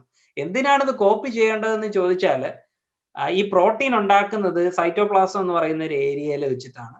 ഈ DNA ഇരിക്കുന്നത് ന്യൂക്ലിയസിനകത്താണ്. അപ്പോൾ DNA-ക്ക് ന്യൂക്ലിയസിനകത്തുനിന്ന് ഇറങ്ങി സൈറ്റോപ്ലാസത്തിലേക്ക് വരാൻ പറ്റില്ല. അപ്പോൾ സൈറ്റോപ്ലാസത്തിലേക്ക് ഈ ഇൻഫോർമേഷൻ എങ്ങനെയെങ്കിലും കൊണ്ടെത്തിക്കണം. അപ്പോൾ അതിന് വേണ്ടിയിട്ടാണ് ഈ DNA-നെ കോപ്പി ചെയ്യുന്നത്. ആവശ്യമുള്ള DNA-യുടെ പാർട്ട് മാത്രം കോപ്പി ചെയ്തെടുക്കും. കോപ്പി ചെയ്തിട്ട് DNA അല്ല ആക്കുന്നത്, RNA എന്ന് പറയുന്ന ഒരു മോളിക്യൂളാണ് ആക്കുന്നത്. അവിടെ സൈറ്റോപ്ലാസത്തിൽ വെച്ചിട്ട് RNA അടങ്ങിയിരിക്കുന്ന ഇൻഫോർമേഷനെ റൈബോസോമിന്റെ സഹായത്തോടു കൂടി പ്രോട്ടീൻ ആക്കി മാറ്റുകയാണ് ചെയ്യുന്നത്. അപ്പോൾ DNA-യിൽ നിന്ന് RNA ഉണ്ടാകുന്ന പ്രോസസ്സിനെ ട്രാൻസ്ക്രിപ്ഷൻ എന്നും RNA-യിൽ നിന്ന് പ്രോട്ടീൻ ഉണ്ടാകുന്ന പ്രോസസ്സിനെ ട്രാൻസ്ലേഷൻ എന്നും വിളിക്കുന്നു. അപ്പൊ ഇതാണ് ബേസിക് ആയിട്ട് ബയോളജിക്കൽ സിസ്റ്റത്തിലെ ഒരു ഇൻഫോർമേഷൻ ഫ്ലോയിന്റെ ഡിറക്ഷൻ എന്ന് പറയുന്നത്. DNA to protein, DNA to RNA, then RNA to protein. പക്ഷേ HIV വൈറസിന് ഒരു പ്രത്യേകത ഉണ്ട്. HIV വൈറസിന് സാധാരണ മനുഷ്യരിലൊന്നും ഇല്ലാത്ത, നമ്മൾ സാധാരണ പ്രകൃതിയിൽ കാണാത്ത ഒരു തരത്തിലുള്ള ഇൻഫോർമേഷണൽ ഫ്ലോ ഉണ്ട്. ആ ഇൻഫോർമേഷണൽ ഫ്ലോ എന്ന് പറഞ്ഞാൽ it has the ability to convert its RNA material back into DNA. ഈ അതിന്റെ കയ്യിലുള്ള RNA മെറ്റീരിയലിനെ തിരിച്ച് DNA ആക്കാൻ വേണ്ടിയിട്ടുള്ള കഴിവുണ്ട്. അതെങ്ങനെ DNA ആക്കും എന്ന് ചോദിച്ചു കഴിഞ്ഞാൽ ഈ വലതുവശത്ത് കാണുന്ന ഈ സംഗതി ഉപയോഗിച്ചുകൊണ്ടാണ്. ഇതിന്റെ പേരാണ്, ഇതൊരു എൻസൈമാണ്, റിവേഴ്സ് ട്രാൻസ്ക്രിപ്റ്റേസ് എന്നുള്ളതാണ് അതിന്റെ പേര്. ട്രാൻസ്ക്രിപ്ഷൻ എന്ന് പറഞ്ഞാൽ നമുക്കറിയാമല്ലോ, DNA-യിൽ നിന്ന് RNA ഉണ്ടാവുന്ന പ്രോസസ്സാണ്. അപ്പോൾ ഇനി RNA-യിൽ നിന്ന് തിരിച്ച് DNA ആക്കണം റിവേഴ്സ് ആയിട്ട്. അപ്പോൾ റിവേഴ്സ് ട്രാൻസ്ക്രിപ്ഷൻ നടത്താൻ സഹായിക്കുന്ന എൻസൈമിനെയാണ് റിവേഴ്സ് ട്രാൻസ്ക്രിപ്റ്റേസ് എന്ന് പറയുന്നത്. HIV-യുടെ ഏറ്റവും പ്രധാനപ്പെട്ട പ്രോട്ടീനുകളിൽ, എൻസൈമുകളിൽ ഒരെണ്ണമാണ് ഈ പറയുന്ന റിവേഴ്സ് ട്രാൻസ്ക്രിപ്റ്റേസ് എന്ന് പറയുന്നത്. റിവേഴ്സ് ട്രാൻസ്ക്രിപ്റ്റേസ് കണ്ടുപിടിച്ചത് ഡേവിഡ് ബാൾട്ടിമോർ എന്ന് പറയുന്ന ഒരു അമേരിക്കൻ ശാസ്ത്രജ്ഞനാണ്. അയാൾക്ക് നോബൽ പ്രൈസ് ഒക്കെ കിട്ടിയിട്ടുള്ള ഒരാളാണ് ഈ കണ്ടുപിടുത്തത്തിന്. ഇനി നമുക്ക് മാസ്റ്റർ ഓഫ് ഓൾ വേരിയേഷൻസിലേക്ക് പോവാം. എൻ്റെ പ്രസന്റേഷന്റെ subtitle master of all variations എന്നാണല്ലോ. അപ്പൊ എന്താണ് ഈ മാസ്റ്റർ ഓഫ് ഓൾ വേരിയേഷൻസ് എന്നുകൊണ്ട് ഉദ്ദേശിക്കുന്നത് എന്ന് നമുക്ക് നോക്കാം. പലരും ചോദിക്കാറുള്ള ഒരു കാര്യം ഉണ്ടായിരുന്നു. കഴിഞ്ഞൊരു പ്രസന്റേഷനോ മറ്റോ ചെയ്തിരുന്നപ്പോൾ ഒരാൾ ചോദിക്കുകയും ചെയ്തു, ഈ കൊറോണ വന്നിട്ട് ഏതാണ്ട് 1 വർഷം ആവാൻ പോകുന്നു, അതിനുള്ളിൽ തന്നെ നമ്മൾ അതിനൊരു വാക്സിൻ വികസിപ്പിച്ച് അതിന്റെ ട്രയലുകളൊക്കെ നടത്തിയതായപ്പോൾ മനുഷ്യന് കൊടുത്തുകൊണ്ടിരിക്കുകയാണെന്ന് പറഞ്ഞു. എന്തുകൊണ്ടാണ് പിന്നെ ഏതാണ്ട് 1981 ഐഡന്റിഫൈ ചെയ്യപ്പെട്ടിട്ടും ഇതുവരെയും നമുക്ക് HIV ഒരു വാക്സിൻ ഉണ്ടാക്കാൻ സാധിക്കാത്തത് എന്നുള്ളത്? ആ ചോദ്യത്തിന്റെ പ്രധാനപ്പെട്ട കാരണങ്ങളിൽ ഒരെണ്ണം എന്ന് പറയുന്നത് ഈ എക്സ്ട്രീം ആയിട്ടുള്ള വേരിയേഷൻ ഈ വൈറസ് കാണിക്കുന്നത് കൊണ്ടാണ്. എന്തുകൊണ്ടാണ് എക്സ്ട്രീം ആയിട്ടുള്ള വേരിയേഷൻസ് ഇൻഡിവിജ്വൽ വൈറസ് കാണിക്കുന്നത് എന്നുള്ളതാണ് നമ്മൾ ഇനി ഇവിടെ ചർച്ച ചെയ്യാൻ പോകുന്നത്. അപ്പോൾ HIV കയ്യിൽ DNA ഇല്ലെന്ന് പറഞ്ഞു, അതിന് RNA ആണ് ഉള്ളത് എന്ന് പറഞ്ഞു കഴിഞ്ഞല്ലോ. അപ്പോൾ ഇത് ഇവിടെ എഴുതിയിരിക്കുന്നത്, ഈ കാണിച്ചിരിക്കുന്ന ചിത്രം യഥാർത്ഥത്തിൽ ഒരു DNA-യിൽ നിന്ന് DNA ഉണ്ടാക്കുന്ന പ്രോസസ്സ്, DNA-യിൽ നിന്ന് DNA ഉണ്ടാക്കുന്ന പ്രോസസ്സിനെയാണ് കോപ്പിയിങ് എന്ന് നമ്മൾ സാധാരണ പറയുന്നത്, റെപ്ലിക്കേഷൻ, കോപ്പി എടുക്കാറില്ലേ. അപ്പോൾ അങ്ങനെ കോപ്പി എടുക്കാൻ വേണ്ടിയിട്ട് സഹായിക്കുന്ന ഒരു എൻസൈം ഉണ്ട്, അതിന്റെ പേരാണ് DNA പോളിമറൈസ്. അപ്പോൾ ഈ DNA-യുടെ സ്ട്രാൻഡുകൾക്ക് അല്ലെങ്കിൽ DNA-യുടെ ഒരു ഡയറക്ഷൻ, DNA-യുടെ സ്ട്രാൻഡുകൾക്ക് ഒരു പർട്ടിക്കുലർ ഡയറക്ഷൻ പറയാറുണ്ട്. 5' എന്നും 3' എന്നും പറയാറുണ്ട്. ഓരോ അറ്റത്തിനെയും, ഓരോ എൻസിനെയും 5' എന്നും 3' എന്നും വിളിക്കാറുണ്ട്. അപ്പൊ എപ്പോഴും DNA പോളിമറൈസ് മൂവ് ചെയ്യുന്നത് 5' to 3' ഡയറക്ഷനിലേക്ക് ആയിരിക്കും. ഇങ്ങനെയാണ് എപ്പോഴും DNA പോളിമറൈസ് മൂവ് ചെയ്യുന്നത്. ഇനി ഈ DNA പോളിമറൈസിന് ഒരു പ്രത്യേകത കൂടിയുണ്ട്. ഈ DNA പോളിമറൈസ് ഇങ്ങനെ മൂവ് ചെയ്യുമ്പോൾ എന്താണ് സംഭവിക്കുന്നത്? ഇങ്ങനെ ന്യൂക്ലിയോടൈഡ്സുകൾ ഇങ്ങനെ വന്നുകൊണ്ടേയിരിക്കും. ഇതിനെ ന്യൂക്ലിയോടൈഡ്സിനെ ഇതിനെ അറ്റാച്ച് ചെയ്താണ് പുതിയൊരു സ്ട്രാൻഡ് ഉണ്ടാക്കി എടുക്കുന്നത്. അങ്ങനെയാണ് ഇത് കോപ്പി ചെയ്ത് പോകുന്നത്. അപ്പൊ ഇങ്ങനെ പോകുന്ന സമയത്ത് വേറെ ഏതെങ്കിലും ഒരു ന്യൂക്ലിയോടൈഡ് തെറ്റായിട്ട് അവിടെ അറ്റാച്ച് ചെയ്യാൻ വേണ്ടിയിട്ടുള്ള ഒരു സാധ്യത ഉണ്ട്. ഇത് അത്ര വളരെ എഫിഷ്യന്റ് ആയിട്ടുള്ള ഒരു സാധനമൊന്നും അല്ലല്ലോ ഈ ഹ്യൂമൻ ബോഡിയിൽ നിന്ന്. അപ്പോൾ തെറ്റ് വരാനുള്ള, മ്യൂട്ടേഷൻ ഉണ്ടാവാനുള്ള സാധ്യത ഉണ്ട്. അപ്പൊ എപ്പോഴും അങ്ങനെ ഒരു തെറ്റായിട്ട് ഒരു ന്യൂക്ലിയോടൈഡിനെ ഇൻസേർട്ട് ചെയ്യുമ്പോൾ, തെറ്റാണെങ്കിലും അല്ലെങ്കിലും ഈ DNA പോളിമറൈസിന് ഒരു കഴിവുണ്ട്, ഒരു എബിലിറ്റി ഉണ്ട്. അതിനെയാണ് ഈ 3' to 5' പ്രൂഫ് റീഡിംഗ് എന്ന് പറയുന്നത്. ഇങ്ങനെ ആഡ് ചെയ്തതിന് ശേഷം അതൊന്ന് ചെക്ക് ചെയ്ത് നോക്കും, തിരിഞ്ഞൊന്ന് ചെക്ക് ചെയ്ത് നോക്കും, കറക്റ്റ് ആയിട്ടുള്ള സംഭവം തന്നെയാണോ, കോംപ്ലിമെന്ററി, ഇവിടെ ഇരിക്കുന്ന സ്ട്രാൻഡിന് കോംപ്ലിമെന്ററി ആയിട്ടുള്ള ന്യൂക്ലിയോടൈഡ് തന്നെയാണോ ഇവിടെ ആഡ് ചെയ്തിട്ടുള്ളത് എന്നുള്ളത്. അല്ലെങ്കിൽ എന്ത് ചെയ്യുമെന്ന് ചോദിച്ചു കഴിഞ്ഞാൽ, ഇത് അവസാനത്തെ ഡിറക്ഷൻ നിന്ന് ആ തെറ്റായിട്ടുള്ള ന്യൂക്ലിയോടൈഡിനെ അങ്ങ് കട്ട് ചെയ്ത് കളയും. ഇതിനെ എക്സോ ന്യൂക്ലിയോലിറ്റിക് ക്ലീവേജ് എന്നൊക്കെ പറയാറുണ്ട്. അല്ലെങ്കിൽ 3' to 5' പ്രൂഫ് റീഡിംഗ്, അല്ലെങ്കിൽ 3' to 5' പ്രൂഫ് റീഡിംഗ് ആക്ടിവിറ്റി എന്നൊക്കെ പറയാം. ഇതാണ് സാധാരണഗതിയിൽ DNA പോളിമറൈസിലൊക്കെ നടക്കുന്നത്. അപ്പൊ നമ്മൾ കുറച്ചു മുമ്പ് കണ്ട ഈ റിവേഴ്സ് ട്രാൻസ്ക്രിപ്റ്റേസ് എന്ന് പറയുന്നത് ഒരു DNA പോളിമറൈസ് ആണ്. DNA പോളിമറൈസ് എന്ന് പറഞ്ഞാൽ DNA കോപ്പി ചെയ്യാൻ വേണ്ടിയിട്ട്, DNA ഉണ്ടാക്കാൻ വേണ്ടി സഹായിക്കുന്ന പോളിമറൈസ്. സാധാരണ DNA പോളിമറൈസ് വർക്ക് ചെയ്യുന്നത് അതിനൊരു ടെംപ്ലേറ്റ് ഉണ്ടായിരിക്കും. ഇതാണ് അതിന്റെ ടെംപ്ലേറ്റ്. ആ ടെംപ്ലേറ്റിനനുസരിച്ച് വേറെ ഒരു സ്ട്രാൻഡ് ഉണ്ടാക്കി എടുക്കുകയാണ് ചെയ്യുന്നത്. അപ്പോൾ DNA പോളിമറൈസ് സാധാരണ നമ്മുടെ ശരീരത്തിലൊക്കെ ഉള്ള DNA പോളിമറൈസ് എന്ന് പറയുന്നത് DNA ഡിപ്പെൻഡന്റ് DNA പോളിമറൈസ് ആയിരിക്കും. DNA സിന്തസൈസിങ് പോളിമറൈസുകളായിരിക്കും അതൊക്കെ. ഒരു DNA ആയിട്ടുള്ള ഒരു ടെംപ്ലേറ്റിനെ ഡിപ്പെൻഡ് ചെയ്തുകൊണ്ടാണ് അടുത്ത ഒരു സ്ട്രാൻഡ് അത് ഉണ്ടാക്കുന്നത്. പക്ഷേ ഈ റിവേഴ്സ് ട്രാൻസ്ക്രിപ്റ്റേസ് HIV-യുടെ കാര്യത്തിൽ വരുമ്പോൾ അത് RNA-നെയാണ് ഡിപ്പെൻഡ് ചെയ്യുന്നത്. കാരണം എന്താണ്? HIV-യുടെ കയ്യിൽ RNA മാത്രമേ ഉള്ളൂ, DNA ഇല്ല. അപ്പൊ HIV അതിന്റെ RNA ടെംപ്ലേറ്റ് ആക്കിക്കൊണ്ട് റിവേഴ്സ് ട്രാൻസ്ക്രിപ്റ്റേസ് ഉപയോഗിച്ച് അത് ഒരു DNA-നെ ഉണ്ടാക്കിയെടുക്കും. ഇതിനുണ്ടാക്കി എടുക്കുമ്പോൾ ഒരു പ്രശ്നമുണ്ട്. ഈ റിവേഴ്സ് ട്രാൻസ്ക്രിപ്റ്റേസ് എന്ന് പറയുന്നത് ഇതുവരെ കണ്ടെത്തിയിട്ടുള്ളതിൽ വെച്ചിട്ട് ഏറ്റവും എന്താ പറയാ, പണി അറിയാൻ പാടില്ലാത്ത ഒരു പോളിമറൈസ് ആണ്. ഇതിന്റെ പ്രശ്നം എന്താന്ന് പറഞ്ഞാൽ ഇതാണ് പ്രശ്നം. ഇതിന് 3' to 5' പ്രൂഫ് റീഡിംഗ് ആക്ടിവിറ്റി ഇല്ല. അതുകൊണ്ട് തന്നെ തെറ്റായിട്ടൊരു ന്യൂക്ലിയോടൈഡ് ആഡ് ചെയ്ത് കഴിഞ്ഞാൽ അത് അതിനെ കുറിച്ചിട്ടൊന്നും എന്താ പറയാ, എങ്ങനെയെങ്കിലും എന്റെ ജോലി തീർത്തിട്ട് എനിക്ക് വീട്ടിൽ പോകണം എന്നുള്ള ഒരു മെന്റാലിറ്റി ഉള്ള ഒരു പോളിമറൈസ് ആണ് റിവേഴ്സ് ട്രാൻസ്ക്രിപ്റ്റേസ്. അതുകൊണ്ട് കിട്ടുന്നതെല്ലാം അതങ്ങ് വെച്ചിട്ട് ഇങ്ങനെ ഓരോ RNAസിനെ ഇങ്ങനെ ഉണ്ടാക്കി വിട്ടുകൊണ്ടേയിരിക്കും. അത് കറക്റ്റ് ആയിട്ടാണോ കോപ്പി ചെയ്തത് എന്നൊന്നും അത് നോക്കാനും പോവാറേ ഇല്ല. അപ്പൊ അതുകൊണ്ട് എന്ത് സംഭവിക്കും, ഒരു RNA എടുത്ത് അത് കോപ്പി ചെയ്യുമ്പോൾ അതിനിടയിൽ എന്തായാലും തീർച്ചയായിട്ടും പുതിയ പുതിയ വേരിയേഷൻസ് ഉണ്ടായിക്കൊണ്ടേയിരിക്കും. അപ്പൊ വേരിയേഷൻസ് ഉണ്ടായി ഒരാൾക്ക് HIV ഇൻഫെക്റ്റഡ് ആയി കഴിഞ്ഞാൽ അയാളുടെ ഒരു പീക്ക് ടൈമിലൊക്കെ, അതായത് വൈറൽ ലോഡ് ബ്ലഡിൽ കൂടുന്ന സമയത്തൊക്കെ അയാളുടെ രക്തത്തില് ലക്ഷക്കണക്കിന് ഈവൻ കോടിക്കണക്കിന് വിവിധ വ്യത്യസ്തമായിട്ടുള്ള HIV വൈറസുകൾ ഉണ്ടായിരിക്കും. ഇതാണ് യഥാർത്ഥത്തിലുള്ള പ്രോബ്ലം എന്ന് പറയുന്നത്. നിങ്ങളൊരു മരുന്ന് കണ്ടുപിടിച്ചാൽ തന്നെ എന്ത് ചെയ്യും, ഇത് എല്ലാവരെയും കൂടെ ഒറ്റയ്ക്ക് ടാർഗറ്റ് ചെയ്യാൻ പറ്റുമോ? ആരെങ്കിലും ഒരാളെ ടാർഗറ്റ് ചെയ്ത് കഴിഞ്ഞാൽ എന്ത് സംഭവിക്കും? നമുക്ക് ചിന്തിക്കാവുന്നതേ ഉള്ളൂ എന്ത് സംഭവിക്കും എന്നുള്ളത്.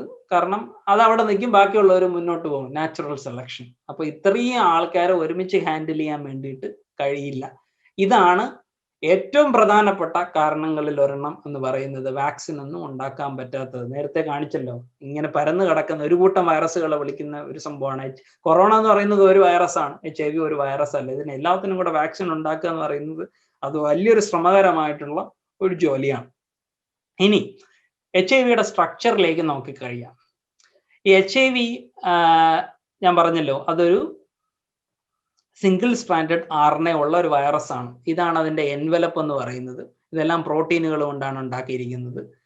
ഒരു പ്രോട്ടീൻ എൻവലപ്പ് ഉണ്ട്, അതിനകത്തായിട്ടാണ് അതിന്റെ മെറ്റീരിയൽ, ജനറ്റിക് മെറ്റീരിയൽ ഇരിക്കുന്നത്. അത് ഐഡന്റിക്കൽ ആയിട്ടുള്ള സിംഗിൾ സ്ട്രാൻഡഡ് ആയിട്ടുള്ള 2 RNAകളാണ്. അതിനോടൊപ്പം 3 പ്രോട്ടീൻ കൂടി എപ്പോഴും ഈ വൈറസിനകത്ത് ഉണ്ടായിരിക്കും. ഇത് 3ഉം വളരെ ഇമ്പോർട്ടൻ്റ് ആയിട്ടുള്ള പ്രോട്ടീൻ ആയിരിക്കും. ഒന്ന് നമ്മൾ ഓൾറെഡി ഡിസ്കസ് ചെയ്ത് കഴിഞ്ഞു, റിവേഴ്സ് ട്രാൻസ്ക്രിപ്റ്റേസ് എന്ന് പറയുന്ന എൻസൈം. ഇതിന്റെ ഫംഗ്ഷൻ എന്താണെന്ന് നമ്മൾ പറഞ്ഞു. കാരണം ഈ DNA, ഈ RNA മനുഷ്യന്റെ DNA-യുമായിട്ട് ചേർത്ത് വെക്കണം അല്ലെങ്കിൽ ഒട്ടിച്ചു വെക്കണം എന്നുണ്ടെങ്കിൽ ഈ റിവേഴ്സ് ട്രാൻസ്ക്രിപ്റ്റേസ് കൊണ്ട് ഇതിനെ DNA ആയി കൺവേർട്ട് ചെയ്തെങ്കിൽ മാത്രമേ കഴിയൂ. അതാണ് റിവേഴ്സ് ട്രാൻസ്ക്രിപ്റ്റേസിന്റെ ഫംഗ്ഷൻ. ഇനി രണ്ടാമത്തതാണ് ഇന്റഗ്രേസ് എന്ന് പറയുന്ന ഒരു സംഭവം. ഇതിനെ കൺവേർട്ട് ചെയ്താൽ മാത്രം പോരാ, നമുക്ക് അവിടെ കൊണ്ട് ഇന്റഗ്രേറ്റ് ചെയ്യണം അല്ലെങ്കിൽ ഒട്ടിച്ചു വെക്കണം. അങ്ങനെ ഒട്ടിച്ചു വെക്കാൻ വേണ്ടിയിട്ട് സഹായിക്കുന്ന എൻസൈമാണ് ഇന്റഗ്രേസ്. മൂന്നാമത്തതാണ് പ്രോട്ടീസ്. പ്രോട്ടീസ് എന്താണെന്ന് ചോദിച്ചാൽ, HIV യഥാർത്ഥത്തിൽ വളരെ സിമ്പിൾ ആയിട്ടുള്ള ഒരു വൈറസ് ആണ്. വളരെ സിമ്പിൾ ആയിട്ട് കൂടി അതിന്റെ കയ്യിലിരിപ്പ് അത്ര മോശമാണ്. ഏതാണ്ട് ഒരു 10,000 ബേസ് പെയർ വലിപ്പം മാത്രമുള്ള ഒരു വൈറസ് ആണ്. 10,000 ബേസ് പെയർ എന്ന് പറഞ്ഞാൽ വളരെ ചെറിയൊരു വൈറസ് ആണ് ഇതിന്റെ കൈയിരിപ്പ് വെച്ച് നമുക്ക് കമ്പയർ ചെയ്യുമ്പോൾ. അപ്പോ ഇത്രയും വൈറസ് ചെറുതുമായിരിക്കണം, മാക്സിമം എഫിഷ്യൻസിയോട് കൂടി ഇതിന് വർക്ക് ചെയ്യാനും പറ്റണം. അപ്പോ ജോലികളൊക്കെ എളുപ്പമാക്കാൻ വേണ്ടി ഇവോൾവ് ചെയ്തിട്ടുള്ള എന്ന് പറയുമ്പോൾ അത് അറിഞ്ഞുകൊണ്ട് ചെയ്തു എന്നുള്ളതല്ല ഉദ്ദേശിക്കുന്നത്. നമ്മൾ ഈ എക്സ്പ്ലനേഷൻ ചെയ്യുന്ന സമയത്ത് ഇങ്ങനെ പറഞ്ഞു പോകുന്നേ ഉള്ളൂ. അതിന്റെ വർക്ക് എളുപ്പമാവാൻ വേണ്ടിയിട്ട് ഇവോൾവ് ചെയ്തിട്ടുള്ള ഒരു മെക്കാനിസം ആണ് ഈ പ്രോട്ടീസിന്റെ ഫംഗ്ഷൻ എന്ന് പറയുന്നത്. ഈ HIV-യുടെ RNA DNA ആയിട്ട് കൺവേർട്ട് ചെയ്ത് കഴിയുമ്പോൾ അത് പ്രോട്ടീൻസിനെ പ്രൊഡ്യൂസ് ചെയ്യാൻ തുടങ്ങും. അപ്പോൾ പ്രോട്ടീൻസ് ഒറ്റ സ്ട്രെച്ചിലാണ് പ്രൊഡ്യൂസ് ചെയ്ത് വരുന്നത്. ഏതാണ്ട് 9 ഓളം ജീനുകളുണ്ട് HIV-ക്ക്. അപ്പൊ ഇതിന്റെ എല്ലാത്തിന്റെയും പ്രോട്ടീൻസ് ഒരൊറ്റ സ്ട്രെച്ചിലാണ് ഇങ്ങനെ ഫോം ചെയ്ത് വരുന്നത്. ഒറ്റ സ്ട്രെച്ചിൽ ഫോം ചെയ്തതിന് ശേഷം ഈ പ്രോട്ടിയേസ് എന്ന് പറയുന്ന എൻസൈം ഉപയോഗിച്ചുകൊണ്ട് അതിനെ ക്ലീവ് ചെയ്ത് ഫങ്ഷണൽ ആയിട്ടുള്ള പ്രോട്ടീനുകളാക്കി മാറ്റുകയാണ് ചെയ്യുന്നത്. അല്ലെങ്കിൽ കുറച്ച് ബുദ്ധിമുട്ടായിരിക്കും. ആദ്യത്തെ ഒരു പ്രോട്ടീൻ ഉണ്ടാക്കുന്നു, അത് കഴിഞ്ഞ് രണ്ടാമത്തെ പ്രോട്ടീൻ ഉണ്ടാക്കുന്നു, പിന്നെ മൂന്നാമത്തെ പ്രോട്ടീൻ ഉണ്ടാക്കുന്നു. അപ്പൊ ആ ജോലി കുറയ്ക്കാൻ വേണ്ടിയിട്ട് ഒറ്റ സ്ട്രെച്ചിന് എല്ലാത്തിനെയും കൂടെ ഒട്ടിച്ചെടുത്തിട്ട് പിന്നെ കട്ട് ചെയ്ത് ഇൻഡിവിജ്വൽ ഫങ്ഷണൽ പ്രോട്ടീനുകളാക്കി മാറ്റുകയാണ് ചെയ്യുന്നത്. അതാണ് ഇതിന്റെ 3ന്റെയും ഫങ്ഷൻസ് എന്ന് പറയുന്നത്. ഇനി എങ്ങനെയാണ് HIV ഒരു മനുഷ്യന്റെ ശരീരത്തിലേക്ക് കടക്കുന്നത് എന്നുള്ളതാണ്. അപ്പോൾ എങ്ങനെയാണ് കടക്കുന്നത് എന്നുള്ളത് ബേസിക് ആയിട്ട് അറിയാം. ബോഡി ഫ്ലൂയിഡ്സുമായിട്ട് കോണ്ടാക്ട് എന്തെങ്കിലും വരണം. അത് ചിലപ്പോൾ രക്തമായിരിക്കാം, അല്ലെങ്കിൽ സെക്ഷൽ ഫ്ലൂയിഡ്സ് ആയിരിക്കാം, അതായത് സെമനോ അല്ലെങ്കിൽ വജൈനൽ ഫ്ലൂയിഡ്സോ. ഇതിലൊക്കെയാണ് സാധാരണ ഹൈ എമൗണ്ടിൽ HIV വൈറസുകൾ കാണുന്നത്. അപ്പൊ അത് ബോഡിക്കകത്തേക്ക് കയറി കഴിഞ്ഞാൽ എന്ത് സംഭവിക്കും എന്ന് ചോദിച്ചാൽ, HIV ഇൻഫെക്റ്റ് ചെയ്യുന്ന ഒരു സെല്ലുണ്ട്. HIV കുറച്ച് അധികം സെല്ലുകളെ ഇൻഫെക്ട് ചെയ്യാൻ കഴിയുമെങ്കിലും പ്രധാനമായിട്ടും HIV അറ്റാക്ക് ചെയ്യുന്ന ഒരു സെല്ലെന്ന് പറയുന്നത് ഈ CD4 പോസിറ്റീവ് T സെൽ എന്ന് പറയുന്ന ഒരു സെല്ലാണ്. T cell. ഈ T സെല്ല് എന്താണ് എന്ന് നമുക്ക് ഇവിടെ ഒന്ന് നോക്കാം. ഇത് നമ്മുടെ അറിയാം, രക്തത്തിനകത്ത് പലതരത്തിലുള്ള കോശങ്ങളുണ്ട്. ചുവന്ന രക്താണുക്കളുണ്ട്, അതുപോലെ തന്നെ ശ്വേത രക്താണുക്കളുണ്ട്, വൈറ്റ് ബ്ലഡ് സെൽസ്, അങ്ങനെ പലതരത്തിൽ പ്ലേറ്റ്ലെറ്റുകൾ, അങ്ങനെ പലതരത്തിലുള്ള കോശങ്ങൾ നമ്മുടെ ശരീരത്തിലുണ്ട്, ബ്ലഡ് സെല്ലുകളുണ്ട്. അതിലൊരു തരം സെല്ലാണ് ഈ പറയുന്ന ലിംഫോസൈറ്റ് എന്ന് പറയുന്നത്. ആ ലിംഫോസൈറ്റ് തന്നെ T ലിംഫോസൈറ്റും B ലിംഫോസൈറ്റും ഉണ്ട്. ഈ B ലിംഫോസൈറ്റ് ആണ് യഥാർത്ഥത്തിൽ പ്ലാസ്മ സെല്ലായി മാറുന്നത്. ഈ പ്ലാസ്മ സെല്ലാണ് എന്ത് ചെയ്യുന്നത്? ആന്റിബോഡി റിലീസ് ചെയ്യുന്നത് പ്ലാസ്മ സെല്ലുകളാണ്. ഈ T ലിംഫോസൈറ്റിന്റെ ഒക്കെ പരിപാടി എന്ന് പറയുന്നത് അറ്റാക്കിങ്ങും മറ്റുള്ള കാര്യങ്ങളാണ്. ഇതിൽ തന്നെ ഒരു സ്പെഷ്യൽ ആയിട്ടുള്ള ഒരു സെല്ലാണ് CD4 പോസിറ്റീവ് T ലിംഫോസൈറ്റ് എന്ന് പറയുക. ബാക്കിയുള്ള ഇമ്മ്യൂൺ സെൽസുകളുടെ ഒരു ഓർക്കസ്ട്രേറ്റർ അല്ലെങ്കിൽ അവരുടെയൊക്കെ ഫങ്ഷൻസിനെ റെഗുലേറ്റ് ചെയ്യുന്ന വളരെ പ്രധാനപ്പെട്ട ഒരു സെല്ലാണ് ഈ CD4 പോസിറ്റീവ് T സെൽ എന്ന് പറയുന്നത്. അപ്പോ ഇതിനെയാണ് സാധാരണ HIV അറ്റാക്ക് ചെയ്യുന്നത്. പക്ഷെ വേറെ ചില മാക്രോഫേജുകളെയൊക്കെ അറ്റാക്ക് ചെയ്യാനുള്ള കഴിവുകളൊക്കെ ഉണ്ട്. എങ്കിലും ഇതിനെയാണ് പ്രധാനമായിട്ടും അറ്റാക്ക് ചെയ്യുന്നത്. അപ്പോ ഇതിനെ അറ്റാക്ക് ചെയ്യണമെങ്കിൽ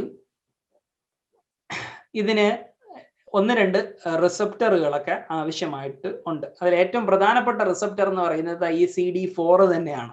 ഇതിന് CD4 പോസിറ്റീവ് T സെൽ എന്ന് വിളിക്കാനുള്ള കാര്യം എന്ന് പറയുന്നത് അതിന് CD4 എന്ന് പറയുന്ന ഒരു പ്രോട്ടീൻ അതിന്റെ പുറത്ത് ഉള്ളത് കൊണ്ടാണ് പോസിറ്റീവ്. ഇല്ലായിരുന്നെങ്കിൽ നെഗറ്റീവ് എന്നായിരുന്നു പറയുന്നത്. CD4 negative T cell. ഇതാണ് ഈ കാണുന്നതാണ്, ഈ മഞ്ഞ നിറത്തിൽ കാണുന്നതാണ് CD4 എന്ന് പറയുന്ന പ്രോട്ടീൻ. അതുണ്ടായിരിക്കണം. അതിനോടൊപ്പം HIV അകത്തേക്ക് കയറാൻ വേണ്ടിയിട്ട് ഒരു കോർ റിസപ്റ്ററും കൂടെ ഉപയോഗിക്കാറുണ്ട്. അതിനെയാണ് ഇവിടെ കാണുന്ന CCR5 എന്ന് വിളിക്കാവുന്നത്.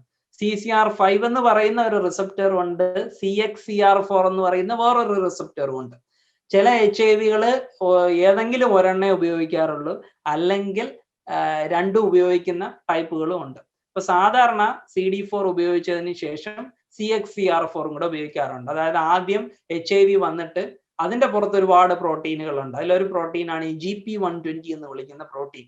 ഈ GP120 CD4 അറ്റാച്ച് ചെയ്യും. CD4 ആയിട്ട് അറ്റാച്ച് ചെയ്യുമ്പോൾ ഈ CD4 ഇങ്ങനെ അടുത്തേക്ക് ചുരുങ്ങും, അതിന്റെ ഷേപ്പിൽ മാറ്റം വരും. ഷേപ്പിൽ മാറ്റം വന്നതിന് ശേഷം ഈ GP120 CCR5-നകത്തേക്ക് അറ്റാച്ച് ചെയ്യും. അറ്റാച്ച് ചെയ്തതിന് ശേഷം ഈ വൈറസിന്റെ മെംബ്രെയിൻ, T സെല്ലിന്റെ മെംബ്രെയിനായിട്ട് ഫ്യൂസ് ചെയ്യും. ഫ്യൂസ് ചെയ്തിട്ട് ഇതിനകത്തുള്ള കണ്ടൻസുകളെല്ലാം സെല്ലിനകത്തേക്ക് കയറി പോവുകയാണ് ചെയ്യുന്നത്. അപ്പൊ ഞാൻ പറഞ്ഞല്ലോ, ഈ CCR5 എന്ന് പറയുന്നത് വളരെ പ്രധാനപ്പെട്ട റിസപ്റ്ററുകളിൽ ഒരെണ്ണമാണ്. ഈ CCR5 ഇല്ലെങ്കിൽ എന്ത് സംഭവിക്കുമെന്ന് ചോദിച്ചു കഴിഞ്ഞാൽ ഈ വൈറസിന് ഇതിനകത്തേക്ക് കയറാൻ സാധിക്കില്ല. അപ്പോ എന്തെങ്കിലും മ്യൂട്ടേഷൻ കാരണം CCR5 ഇല്ലാത്ത ആൾക്കാരൊക്കെ എന്തായിരിക്കും? അവരെല്ലാം HIV റെസിസ്റ്റന്റ് ആയിട്ടുള്ള ആൾക്കാരായിരിക്കും. അവർക്ക് HIV അണുബാധ ഉണ്ടാവില്ല. വളരെ അപൂർവമായിട്ട് മാത്രം കാണപ്പെടുന്ന ഒരു അവസ്ഥയാണ് ഈ CCR5 ഇല്ലാത്ത ഒരു അവസ്ഥ. അങ്ങനെയുള്ള ആൾക്കാരെ CCR5 Delta32 മ്യൂട്ടൻസ് എന്നാണ് വിളിക്കാറുള്ളത്. ഡെൽറ്റ എന്ന് പറയുന്നത് ഒരു ഡിലീഷൻ ആണ്. ആ CCR5 എന്ന് പറയുന്ന ആ ജീനിൽ ഒരു ഡിലീഷൻ കാരണം അതിന് പ്രോപ്പറായിട്ട് വർക്ക് ചെയ്യാൻ പറ്റുന്നില്ല, അതിന് CCR5 ഉണ്ടാക്കാൻ പറ്റുന്നില്ല. അതുകൊണ്ട് തന്നെ വൈറസിന് അകത്തേക്ക് കയറി അവരെ രോഗം ഉണ്ടാക്കാൻ വേണ്ടിയിട്ട് കഴിയുന്നില്ല. ഇനി ഇത് അകത്തേക്ക് കയറി കഴിഞ്ഞാൽ എന്ത് ചെയ്യും എന്നുള്ളതാണ് ഇനി നമ്മൾ അടുത്ത് നോക്കാൻ പോകുന്നത്. ഇത് വളരെ ഇമ്പോർട്ടൻ്റ് ആയിട്ടുള്ള ഒരു കാര്യമാണ്. ഇനി HIV-യുടെ ട്രീറ്റ്മെന്റ് എന്തൊക്കെയാണെന്ന് പറയുമ്പോൾ മനസ്സിലാക്കേണ്ടത് അല്ലെങ്കിൽ ഓർത്തിരിക്കേണ്ട കാര്യങ്ങളാണ്.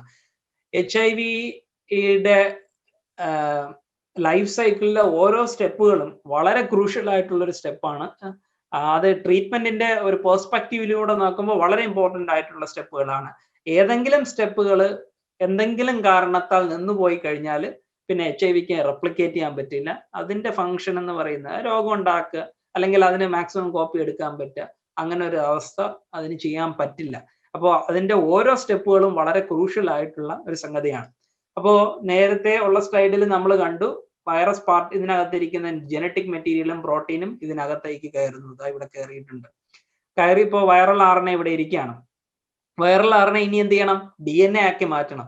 അത് റിവേഴ്സ് ട്രാൻസ്ക്രിപ്ഷൻ വഴി, അതായത് റിവേഴ്സ് ട്രാൻസ്ക്രിപ്റ്റേസ് എന്ന് പറയുന്ന എൻസൈം വഴി വൈറൽ DNA ആക്കി മാറ്റും. വൈറൽ DNA ആക്കി മാറ്റിയതിന് ശേഷം എന്ത് ചെയ്യും? എന്ത് ചെയ്യും? അതൊരു സർക്കുലർ ആക്കിയതിന് ശേഷം അതിനെ സെല്ലുലാർ DNA ഇരിക്കുന്ന ന്യൂക്ലിയസിനകത്തേക്ക് എക്സ്പോർട്ട് ചെയ്യും. ഈ ന്യൂക്ലിയസിനകത്തേക്ക് വന്നതിന് ശേഷം ന്യൂക്ലിയസുമായിട്ട് അത് ഇന്റഗ്രേറ്റ് ചെയ്യും. ഈ പറയുന്ന DNA ആയിട്ട് ഇന്റഗ്രേറ്റ് ചെയ്യും. എങ്ങനെ ഇന്റഗ്രേറ്റ് ചെയ്യും? ഇന്റഗ്രേസ് എന്ന് പറയുന്ന എൻസൈം ഉപയോഗിച്ചുകൊണ്ട് ഇന്റഗ്രേറ്റ് ചെയ്യും. ഇന്റഗ്രേറ്റ് ചെയ്യുമ്പോൾ മനുഷ്യന്റെ DNA ഭാഗമായി മാറി HIV-യുടെ DNA. അതിനുശേഷം എന്ത് സംഭവിക്കും? ഈ മനുഷ്യന്റെ DNA ഇങ്ങനെ റെപ്ലിക്കേറ്റ് ചെയ്യാൻ തുടങ്ങും. റെപ്ലിക്കേറ്റ് ചെയ്യുന്ന സമയത്ത് അത് HIV-യുടെ പ്രോട്ടീനുകളൊക്കെ ഉണ്ടാക്കും. അപ്പൊ HIV-ക്ക് ആവശ്യമായിട്ടുള്ള എല്ലാ സംഭവങ്ങളും മനുഷ്യന്റെ DNA ഇരുന്ന് ഇങ്ങനെ ഉണ്ടാക്കിക്കൊണ്ടേയിരിക്കും.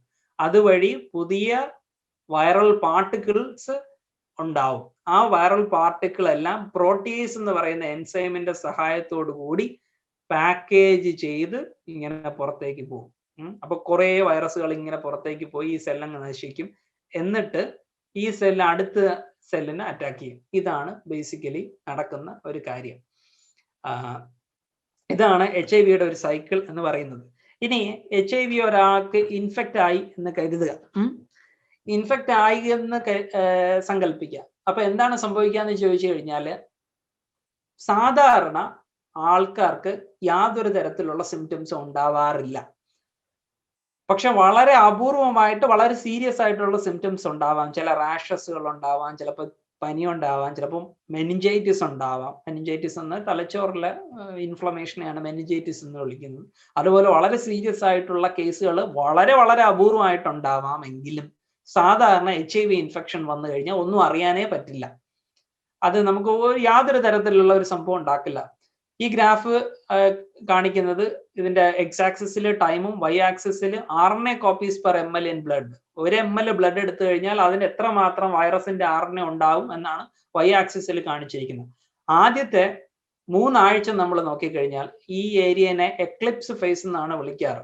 അപ്പോൾ ഇവിടെ നോക്കിക്കഴിഞ്ഞാൽ ഗ്രാഫ് ഏതാണ്ട് ഒരു സ്റ്റഡി ആയിട്ടുള്ള ഒരു രീതിയിലാണ് പോകുന്നത്. ഇവിടെ പ്രത്യേകിച്ച് മാറ്റമൊന്നുമില്ല. അടുത്ത ഫേസ് എന്ന് പറയുന്നത് അക്യൂട്ട് ഫേസ് ആണ്. ഒരു 3 ആഴ്ച ഇങ്ങോട്ട് കഴിയുമ്പോൾ ഇതിനകത്തുള്ള RNA-യുടെ കോപ്പി അങ്ങോട്ട് കൂടും. RNA-യുടെ കോപ്പി കൂടുന്നു എന്ന് പറഞ്ഞാൽ എന്താണ്?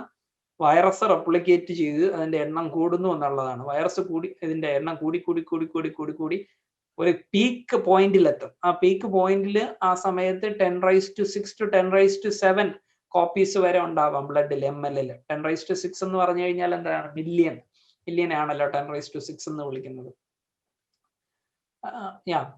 അപ്പോ അത്രയും കോപ്പീസ് വരെ ഉണ്ടാവാൻ പറ്റും ഈ പീക്ക് പോയിന്റിൽ.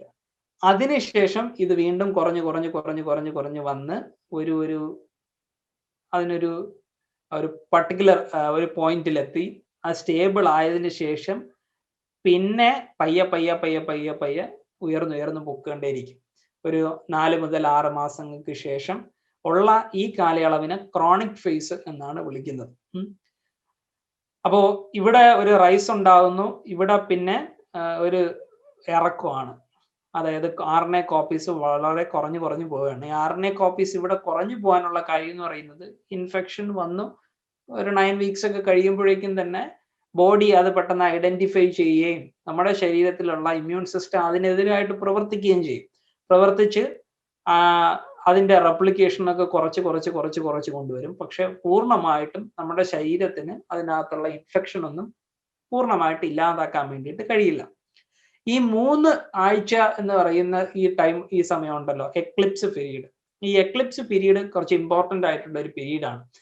HIV-യുടെ വേറൊരു പ്രശ്നം എന്താണ് എന്ന് ചോദിച്ചു കഴിഞ്ഞാൽ, ഇത് ഇൻഫെക്റ്റ് ആയി കഴിഞ്ഞതിന് ശേഷം ആദ്യത്തെ ഒരു 3 ദിവസത്തിനുള്ളിൽ തന്നെ അതൊരു റിസർവെയറിനെ കണ്ടുപിടിക്കും. റിസർവെയർ എന്ന് പറഞ്ഞു കഴിഞ്ഞാൽ ഇതിന് ആക്റ്റീവായിട്ട് വർക്ക് ചെയ്യുന്ന സെൽ ഉണ്ടെങ്കിൽ മാത്രമേ ഇതിന് കോപ്പി ചെയ്യാൻ പറ്റുള്ളൂ. അപ്പോൾ അങ്ങനെയുള്ള CD4 T സെല്ലുകളെ അറ്റാക്ക് ചെയ്യും. അങ്ങനെയാണ് അത് ഒരുപാട് കോപ്പീസ് ഓഫ് വൈറസുകൾ ഉണ്ടാക്കുന്നത്. പക്ഷെ ആക്റ്റീവ് അല്ലാത്ത വൈറസ് CD4 T സെല്ലുകളുണ്ട്. അതിനെ ലേറ്റന്റ് ആയിട്ടിരിക്കുന്ന ടി സെല്ലുകൾ എന്നൊക്കെ വിളിക്കാറുണ്ട്. അങ്ങനെയുള്ള മെമ്മറി ടി സെല്ലുകളെ അറ്റാക്ക് ചെയ്തിട്ട് അതിനകത്ത് അവരിങ്ങനെ മിണ്ടാതിരിക്കും. അവര് വൈറസിനെ പ്രൊഡ്യൂസ് ചെയ്യത്തില്ല, അവര് റെപ്ലിക്കേറ്റ് ചെയ്യത്തില്ല, അവരിങ്ങനെ ഒളിച്ച് ഉള്ള കാലവും ഇങ്ങനെ ഇരിക്കും. അതുകൊണ്ട് തന്നെ ഇമ്മ്യൂൺ സിസ്റ്റത്തിന് യാതൊരു തരത്തിലുള്ള ഇൻഫർമേഷനും കിട്ടില്ല ഇതിനകത്ത് വൈറസ് ഇരിപ്പുണ്ട് എന്നുള്ളത്. കാരണം അതിനകത്ത് ഒളിച്ചാണ് ഇരിക്കുന്നത്, അവർ വൈറസ് ഒന്നും ഉണ്ടാക്കുന്നില്ല, അതിനകത്ത് യാതൊരു പ്രശ്നവും കാണിക്കുന്നില്ല. പുറത്തൊക്കെ വൈറസ് എല്ലാം തീർന്നു വരുമ്പോൾ അവർ ഇവിടെ നിന്ന് ഇറങ്ങി വരും. അപ്പോ എപ്പോഴും ഒരു HIV ഇൻഫെക്ഷൻ ഉണ്ടായി കഴിയുമ്പോൾ അതൊരു ലേറ്റന്റ് റിസർവെയർ ഉണ്ടാക്കി വെക്കും. ഈ ലേറ്റന്റ് റിസർവെയറിനെ നമുക്ക് പൂർണ്ണമായിട്ടും നശിപ്പിച്ച് കളയാൻ വേണ്ടിയിട്ട് സാധിക്കില്ല. പിന്നെ ഇതിന് എങ്ങനെയെങ്കിലും കഴിയുമോ, എന്തെങ്കിലും സാധ്യതയുണ്ടോ എന്നുള്ളത് നമുക്ക് അവസാനം നോക്കാം. ഇനി വളരെ ഇമ്പോർട്ടന്റ് ആയിട്ടുള്ള ഒരു സംഗതിയാണ് നമ്മൾ ഇനി പറയാൻ പോകുന്നത്. ഇതൊരു സെല്ലാണ്, ഇതൊരു ടി സെല്ലാണ്. ഈ ടി സെല്ലിനെ കുറച്ച് HIV വൈറസുകൾ അറ്റാക്ക് ചെയ്യുകയാണ്. അപ്പോൾ HIV വൈറസ് അറ്റാക്ക് ചെയ്യുന്നു എന്ന് പറഞ്ഞു. ഇത് 2 തരത്തിലുള്ള HIV വൈറസ് ആണ്. ഇതൊരു ഗ്രൂപ്പും ഇത് വേറൊരു ഗ്രൂപ്പിലുള്ള HIV വൈറസ് ആണ്. ഒരാൾക്ക് തന്നെ 2 ഗ്രൂപ്പിലെ ഇൻഫെക്ഷൻ വന്നിരിക്കുകയാണെന്ന് സങ്കല്പിക്കുക. ഇത് ഒരൊറ്റ ഗ്രൂപ്പും ഇത് വേറൊരു ഗ്രൂപ്പ്. ഇത് അകത്തേക്ക് കയറിയതിനു ശേഷം ഇതിന്റെ DNA ഇവിടെ ഇന്റഗ്രേറ്റ് ചെയ്യും, ഇതിന്റെ DNA ഇവിടെ ഇന്റഗ്രേറ്റ് ചെയ്യും. എന്നിട്ട് പുതിയ വൈറസ് ഉണ്ടായി വരുന്ന സമയത്ത് അതിന്റെ ഐഡന്റിക്കൽ സ്ട്രാൻഡിന് പകരം ഇങ്ങനെ ആയിരിക്കും വരുന്നത്. ഇവരുടെ സ്ട്രാൻഡുകൾ തമ്മിൽ എക്സ്ചേഞ്ച് ചെയ്യും. എക്സ്ചേഞ്ച് ചെയ്തതിന് ശേഷം, എക്സ്ചേഞ്ച് ചെയ്യുന്നത് വരെ കുഴപ്പമില്ല, ഇത് എക്സ്ചേഞ്ച് ചെയ്തതിന് ശേഷം അടുത്തൊരു സെല്ലിനെ ഇൻഫെക്ട് ചെയ്യും. അടുത്ത സെല്ലിൽ ഇൻഫെക്ട് ചെയ്തിട്ട് ഇതിന്റെ കയ്യിലിരിക്കുന്നത് ഇങ്ങോട്ട് ഇന്റഗ്രേറ്റ് ചെയ്യും, ഇതിലിരിക്കുന്നത് ഇന്റഗ്രേറ്റ് ചെയ്യും. അപ്പോഴാണ് പ്രോബ്ലം. പിന്നെ ഉള്ള വൈറസുകൾ ഉണ്ടാവുന്നതെല്ലാം തന്നെ ഇതിന്റെ ഈ വരുന്ന സംഭവത്തിന്റെ മിക്സപ്പ് ആയിരിക്കും. അപ്പൊ എന്ത് സംഭവിക്കും എന്ന് പറഞ്ഞാൽ ഭയങ്കര വലിയ ഡ്രാസ്റ്റിക് ആയിട്ടുള്ള വേരിയേഷൻസ് അവിടെ ഉണ്ടാവും. വേരിയേഷൻസ് HIV ഉണ്ടാവാനേ പാടില്ല. ഉണ്ടായിക്കഴിഞ്ഞാൽ എന്ത് സംഭവിക്കും? പലതരത്തിലുള്ള പുതിയ വൈറസ് വരും. എന്തെങ്കിലും പുതിയ ഒരു ഡ്രഗ് നമ്മൾ എടുത്തുകൊണ്ടിരിക്കുകയാണ്, ട്രീറ്റ്മെന്റ് എടുത്തുകൊണ്ടിരിക്കുകയാണെന്നുണ്ടെങ്കിൽ ആ ട്രീറ്റ്മെന്റിനെ എതിരായിട്ട് റെസിസ്റ്റ് ചെയ്യാൻ പറ്റുന്ന തരത്തിലുള്ള വേരിയൻസ് ഉണ്ടാവും. ഈ പ്രക്രിയ കാരണം അത് നാച്ചുറലി സെലക്ട് ചെയ്യപ്പെടും. അതിന്റെ എണ്ണം വല്ലാണ്ട് കൂടി വരും, ബാക്കിയുള്ളവരെല്ലാം ചത്തുപോകും. അപ്പോ താമസിയാതെ ആ ട്രീറ്റ്മെന്റിന് ഒരു ബലം ഉണ്ടാവാതിരിക്കും. ഇതാണ് പ്രശ്നം. ഈ കാരണം കൊണ്ടാണ് സാധാരണ അഡ്വൈസ് ചെയ്യാറുള്ളത് HIV ഇൻഫെക്റ്റഡ് ആയിട്ടുള്ള ആൾക്കാരോടൊപ്പം എന്തെങ്കിലും സെക്ഷൽ റിലേഷൻഷിപ്പിൽ ഏർപ്പെടുകയാണെന്നുണ്ടെങ്കിൽ പ്രൊട്ടക്റ്റഡ് ആയിട്ടുള്ള രീതിയിലേ ചെയ്യാവൂ എന്നുള്ളത്. കാരണം അവരിൽ നിന്ന് അവർക്ക് വേറൊരു ഗ്രൂപ്പിലുള്ള ഒരു വൈറസിനെ കിട്ടാനുള്ള ഒരു സാധ്യതയുണ്ട്. അതായത് അത് വളരെ ഇൻട്രസ്റ്റിംഗ് ആയിട്ടുള്ള ഒരു കാര്യമാണല്ലേ. ഒരു തവണ ഒരാൾ HIV ഇൻഫെക്റ്റഡ് ആയി കഴിഞ്ഞാൽ അയാൾക്ക് ഇനി വേറെയും HIV ഇൻഫെക്റ്റഡ് ആവാനുള്ള സാധ്യത ഉണ്ട്. ഇതിനെയാണ് സൂപ്പർ ഇൻഫെക്ഷൻ എന്ന് വിളിക്കുന്നത്. അപ്പോ ഞാൻ നേരത്തെ പറഞ്ഞ ഈ കോൺസെപ്റ്റിന്റെ കുറച്ചും കൂടെ എലാബറേറ്റ് ചെയ്ത് പറയാൻ വേണ്ടിയിട്ടുള്ള ഒരു ഡയഗ്രാം ആണിത്. ബിഫോർ സെലക്ഷന് പലതരത്തിലുള്ള പല വേരിയന്റ് ആയിട്ടുള്ള വൈറസുകൾ ഉണ്ടായിരുന്നു. അതില് ഏതെങ്കിലും ഒരെണ്ണത്തിന് കൂടുതൽ ഫിറ്റ്നസ് കിട്ടുകയാണെന്നിരിക്കട്ടെ. ഫിറ്റ്നസ് കിട്ടുകയാണെങ്കിൽ അവർ കൂടുതലായിട്ട് സെലക്ട് ചെയ്യപ്പെടും. ഫൈനൽ പോപ്പുലേഷനിൽ അവർ മാത്രമാവും. അപ്പോൾ ഇതായിരുന്നു ആദ്യത്തെ പോപ്പുലേഷൻ. ഇവരിലായിരുന്നു നമ്മൾ HIV മരുന്ന് കൊടുത്തുകൊണ്ടിരുന്നത്. അപ്പൊ അതിൽ പുതിയ ഒരാളുണ്ടായി ഈ മരുന്നിനെ പ്രതിരോധിക്കാൻ കഴിവുള്ളത്. അപ്പൊ ബാക്കിയുള്ളവരെല്ലാം ചത്തുപോയിട്ട് ഇവരുടെ പോപ്പുലേഷൻ ഇങ്ങനെ കൂടി വരും. അപ്പൊ കുറച്ച് കഴിയുമ്പോൾ മരുന്ന് പിന്നെ ബലവത്താവാതിരിക്കും. അപ്പൊ ഇതാണ് ഈ സൂപ്പർ ഇൻഫെക്ഷൻ കൊണ്ടുള്ള ഒരു പ്രശ്നം. സൂപ്പർ ഇൻഫെക്ഷൻ കൊണ്ട് മാത്രമല്ല HIV ഇങ്ങനെ ഇവോൾവ് ചെയ്തുകൊണ്ടേയിരിക്കും. അത് തനിയെ തന്നെ നാച്ചുറൽ സെലക്ഷൻ വഴി റെസിസ്റ്റൻസ് ഉണ്ടാക്കിയെടുക്കും. അതുകൂടാതെ മനുഷ്യന്റെ കയ്യിരിപ്പ് കൊണ്ട് റെസിസ്റ്റൻസ് ഉണ്ടാവാൻ സാധ്യതയുള്ള ഒരു കാര്യമാണ് ഇപ്പോൾ പറഞ്ഞത്. ഇനി അടുത്തൊരു ചോദ്യം എന്ന് പറയുന്നത് ഇതിന്റെ ട്രീറ്റ്മെന്റിനെ കുറിച്ചിട്ടുള്ള ഒരു ചോദ്യമാണ്. സാധാരണ ആൾക്കാർക്ക് എല്ലാവർക്കും അറിയാവുന്ന ഒരു കാര്യമാണ്. HIV ഒരു തവണ ഇൻഫെക്റ്റഡ് ആയി കഴിഞ്ഞാൽ HIV മാറില്ല. It's A disease that cannot be cured. അത് ഇനി എത്ര വലിയ ഡോക്ടറിന്റെ അടുത്ത് ചെന്നാലും HIV മാറ്റാൻ വേണ്ടിയിട്ട് കഴിയില്ല. അപ്പോ ഇങ്ങനെ ഒരു അവസ്ഥ ഉള്ള ഒരു സ്ഥിതിയിലാണ് നമ്മുടെ നാട്ടില് ആൾക്കാർ HIV മരുന്ന് കൊടുക്കുന്നു, ചില ആൾക്കാർക്ക് HIV ഇല്ല എന്ന് പറയുന്നു, അതിന് വേണ്ടിയിട്ട് ചാനലിൽ വന്നിരുന്നു പറയുന്നു. HIV ഇല്ല എന്നൊക്കെ പറയുമ്പോൾ അത് കേട്ട് മൂക്കിടിച്ച് വീഴാൻ വേണ്ടിയിട്ട് ഒരുപാട് ആൾക്കാർ ഉണ്ടാവാറുണ്ട്.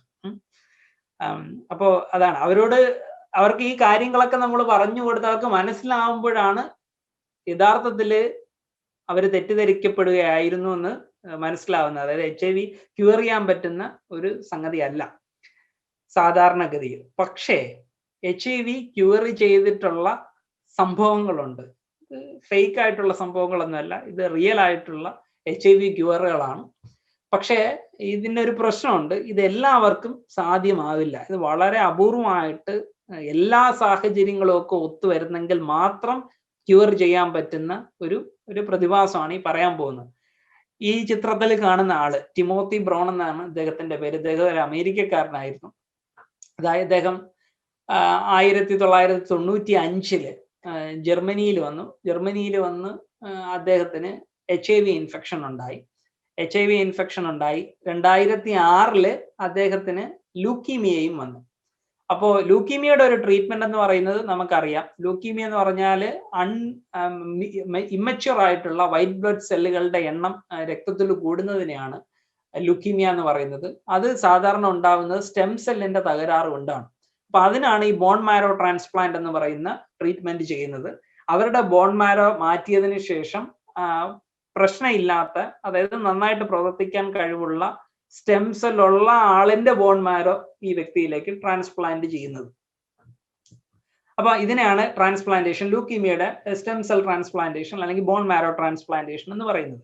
അപ്പൊ ഇദ്ദേഹത്തിന് HIV-യോടൊപ്പം തന്നെ ലൂക്കീമിയയും വന്നു. അപ്പൊ ഇദ്ദേഹത്തിന് ലൂക്കീമിയയുടെ ഭാഗമായിട്ട് സ്റ്റെം സെൽ ട്രാൻസ്പ്ലാന്റേഷൻ ചെയ്യണം. അപ്പോ സ്റ്റെം സെൽ ട്രാൻസ്പ്ലാന്റേഷന് വേണ്ടിയിട്ട് ഡോണേഴ്സിനെ അന്വേഷിച്ചിരുന്നപ്പോൾ അതിൽ ഒരു വളരെ സ്പെഷ്യൽ ആയിട്ടുള്ള ഒരു ഡോണർ ഉണ്ടായിരുന്നു. അയാൾക്കൊരു പ്രത്യേകത ഉണ്ടായിരുന്നു. അയാളുടെ സ്റ്റെം സെല്ലിൽ CCR5 Δ32 മ്യൂട്ടേഷൻ ഉണ്ടായിരുന്നു. ഈ CCR5 Δ32 മ്യൂട്ടേഷൻ ആണ് ഞാൻ മുമ്പ് പറഞ്ഞത്, ഇങ്ങനെയുള്ള മ്യൂട്ടേഷൻ ഉള്ള ആൾക്കാരൊക്കെ HIV-ക്ക് റെസിസ്റ്റന്റ് ആയിരിക്കും എന്നുള്ളത്. അപ്പോൾ ആ ഡോണർ ലിസ്റ്റിൽ ഉണ്ടായിരുന്ന ആൾക്ക് HIV ഒരിക്കലും ബാധിക്കാത്ത മനുഷ്യനാണ്. അയാൾ HIV റെസിസ്റ്റന്റ് ആണ്. കാരണം എന്താണ്? അയാളുടെ സ്റ്റെം സെല്ലിൽ CCR5 Δ32 മ്യൂട്ടേഷൻ ഉള്ളത് കൊണ്ട്. അപ്പോ അയാളിൽ നിന്ന് സ്റ്റെം സെല്ല് ട്രാൻസ്പ്ലാന്റ് ചെയ്തതോടുകൂടി ഇയാളുടെ ബ്ലഡിൽ പിന്നെ പ്രൊഡ്യൂസ് ചെയ്യുന്ന സെല്ലുകൾക്കൊക്കെ CCR5 ഇല്ലാതെ വരും. CCR5 അല്ലെങ്കിൽ ഇമ്പയർഡ് ആയിട്ടുള്ള, ഡാമേജ്ഡ് ആയിട്ടുള്ള CCR5 ഉണ്ടാകും. അതോടുകൂടി HIV-ക്ക് സെല്ലിനകത്തേക്ക് കയറാനും പറ്റില്ല, HIV റെപ്ലിക്കേറ്റ് ചെയ്യാനും പറ്റില്ല, പതിയെ ബോഡിയിൽ നിന്ന്, സിസ്റ്റത്തിൽ നിന്ന് എലിമിനേറ്റ് ആവുകയും ചെയ്യും. ഇയാളെ ട്രാൻസ്പ്ലാന്റേഷൻ ചെയ്തു. 2007 പ്രോസസ്സ് നടന്നത്. ഒരു 3 വർഷത്തിനുള്ളിൽ 2010 കൂടി അയാളുടെ ബ്ലഡിലൊക്കെ തന്നെ HIV-നെ ഡിറ്റക്ട് ചെയ്യാൻ പറ്റാത്ത ഒരവസ്ഥയിലേക്ക് വന്നു. അതിൽ നിന്ന് ഒരു കൺക്ലൂഷനിലെത്തിയെന്ന് പറഞ്ഞു കഴിഞ്ഞാൽ പുള്ളി ക്യൂർ ആയി കഴിഞ്ഞു എന്നുള്ളതാണ്. അദ്ദേഹം 2020 ആണ് മരിക്കുന്നത്. 2020 അദ്ദേഹം എങ്ങനെ മരിച്ചു എന്ന് ചോദിച്ചാൽ അദ്ദേഹത്തിന് വന്ന ലുക്കീമിയ വീണ്ടും വന്നു. അങ്ങനെ ലുക്കീമിയ കാരണമാണ് അദ്ദേഹം മരിക്കുന്നത്, HIV കാരണമായിരുന്നില്ല. അപ്പൊ ഇതാണ് ലോകത്തിൽ ആദ്യമായിട്ട് നമുക്ക് ഒഫീഷ്യലി HIV-നെ ക്യൂർ ചെയ്തത് എന്ന് പറയാവുന്ന ഒരു കേസ്. ഇയാളെ ആദ്യം ഈ സംഭവം വാർത്തയിലൊക്കെ വരുമ്പോൾ ദ ബെർലിൻ പേഷ്യന്റ് എന്നായിരുന്നു അറിയപ്പെട്ടിരുന്നത്. അദ്ദേഹത്തിന്റെ പേര് പിന്നെയാണ് വെളിപ്പെടുത്തിയത്, അദ്ദേഹത്തിന്റെ പേരും ചിത്രവും ഒക്കെ. അതിനുശേഷം പിന്നെ വേറെ ഒരാളും കൂടി വന്നിട്ടുണ്ടായിരുന്നു. അതിപ്പോ ബ്രിട്ടനിലായിരുന്നു. ദ ലണ്ടൻ പേഷ്യന്റ് എന്നാണ് പുള്ളി അറിയപ്പെടുന്നത്. അദ്ദേഹത്തിനും ഇതുപോലെ CCR5 Δ32 മ്യൂട്ടേഷൻ വെച്ചിട്ടുള്ള ഒരു ട്രാൻസ്പ്ലാന്റേഷൻ ആണ് ചെയ്തത്. നോൺ ഹോട്ട്സ്കിൻസ് ലിംഫോമ എന്ന് പറയുന്ന ഒരു ക്യാൻസറിന് വേണ്ടിയിട്ടുള്ള ഒരു ട്രീറ്റ്മെന്റ് ആയിരുന്നു. ഇനി ഇത് വളരെ അപൂർവമായിട്ട് ചെയ്യാൻ പറ്റുന്ന കാര്യമാണെന്ന് പറഞ്ഞു. ഇനി HIV-യുടെ ട്രീറ്റ്മെന്റ് എന്തൊക്കെയാണ് എന്നുള്ളതാണ്. HIV-യുടെ ഏറ്റവും പ്രധാനപ്പെട്ട ട്രീറ്റ്മെന്റ് എന്ന് പറയുന്നത് ആന്റി റെട്രോവൈറൽ തെറാപ്പിയാണ്. പല ആൾക്കാരും തെറ്റിദ്ധരിക്കാറുണ്ട് HIV-ക്ക് മരുന്നില്ല എന്ന്. തെറ്റാണ്. HIV-ക്ക് ഒരുപാട് മരുന്നുണ്ട്. ഏതാണ്ട് 25ലധികം മരുന്നുകളുണ്ട്. 5 കാറ്റഗറി ആയിട്ടാണ് ആ മരുന്നുകളൊക്കെ ഉള്ളത്. ഇതെല്ലാം വളരെ ഇഫക്റ്റീവ് ആയിട്ടുള്ള മരുന്നുകളാണ്. വളരെ ഇഫക്റ്റീവ് എന്ന് പറഞ്ഞു കഴിഞ്ഞാൽ ഇന്ന് ഈ മരുന്നുകളൊക്കെ എക്സ്പെൻസീവ് ആണെങ്കിൽ കൂടി HIV ബാധിച്ച ഒരു മനുഷ്യന് ഒരു ഡയബറ്റിക് ആയിട്ടുള്ള ഒരു മനുഷ്യനെ പോലെ ജീവിതം കൊണ്ടുപോകാൻ പറ്റുന്ന ഒരു സ്ഥിതിയിലേക്ക് വന്നു. ഈ 1981 ഈ രോഗം ആദ്യമായിട്ട് റിപ്പോർട്ട് ചെയ്യുന്ന സമയത്ത് ലെസ് ദാൻ 1 ഇയർ ആയിരുന്നു ഫുൾ ബ്ലോൺ എയ്ഡ്സ് ആയി കഴിഞ്ഞാൽ അവരുടെ ഒരു ആയുസ് എന്ന് പറയുന്നത്. ഒരു വർഷത്തിനുള്ളിൽ ഇന്ന് വളരെ സീരിയസ് ആയിട്ടുള്ള ടെർമിനൽ ആയിട്ടുള്ള ക്യാൻസർ പേഷ്യൻസിനെയൊക്കെ പോലെ ഒരു വർഷത്തിനുള്ളിൽ മരിച്ചു പോകുന്ന ഒരവസ്ഥയാണ് അന്നുണ്ടായിരുന്നത്. ഇപ്പൊ ഏതാണ്ട് 20 വർഷങ്ങൾ കൂടുതൽ ജീവിക്കാൻ പറ്റും HIV ബാധിച്ചു കഴിഞ്ഞാൽ തന്നെ. അത് ഈ പറയുന്ന ട്രീറ്റ്മെന്റുകൾ, മരുന്നുകൾ കൊണ്ട് മാത്രമാണ്. നമ്മൾ ഒരിടത്തും പോയി പൊങ്കാല അടിച്ചത് കൊണ്ടോ അല്ലെങ്കിൽ ഏതെങ്കിലും വൈദ്യന്റെ അടുത്ത് പോയത് കൊണ്ടോ ഒന്നുമല്ല. ഇത് ആർക്കെങ്കിലും ഒരാൾക്ക് മാത്രമായിട്ട് കിട്ടുന്ന അനുഭവ സാക്ഷ്യമൊന്നുമല്ല. ലോകമെമ്പാടും കണ്ടിട്ടുള്ള മോർട്ടലിറ്റി റേറ്റിലുണ്ടായ വ്യത്യാസത്തിനെ കുറിച്ചിട്ട് അല്ലെങ്കിൽ അവരുടെ ലൈഫ് സ്പാനിൽ ഉണ്ടായ വ്യത്യാസത്തിനെ കുറിച്ചിട്ടുള്ള കാര്യമാണ് പറഞ്ഞത്. ഇതിന് ഒരൊറ്റ കാരണമേ ഉള്ളൂ, അത് ആന്റി റെട്രോവൈറൽ തെറാപ്പിയാണ്, ART എന്ന് ചുരുക്കി പറയാറുണ്ട്. 5 ക്ലാസ് ഓഫ് മരുന്നുകൾ ഉണ്ടെന്ന് പറഞ്ഞു. ആദ്യത്തെയാണ് ന്യൂക്ലിയോസൈഡ് റിവേഴ്സ് ട്രാൻസ്ക്രിപ്റ്റേസ് ഇൻഹിബിറ്റേഴ്സ്.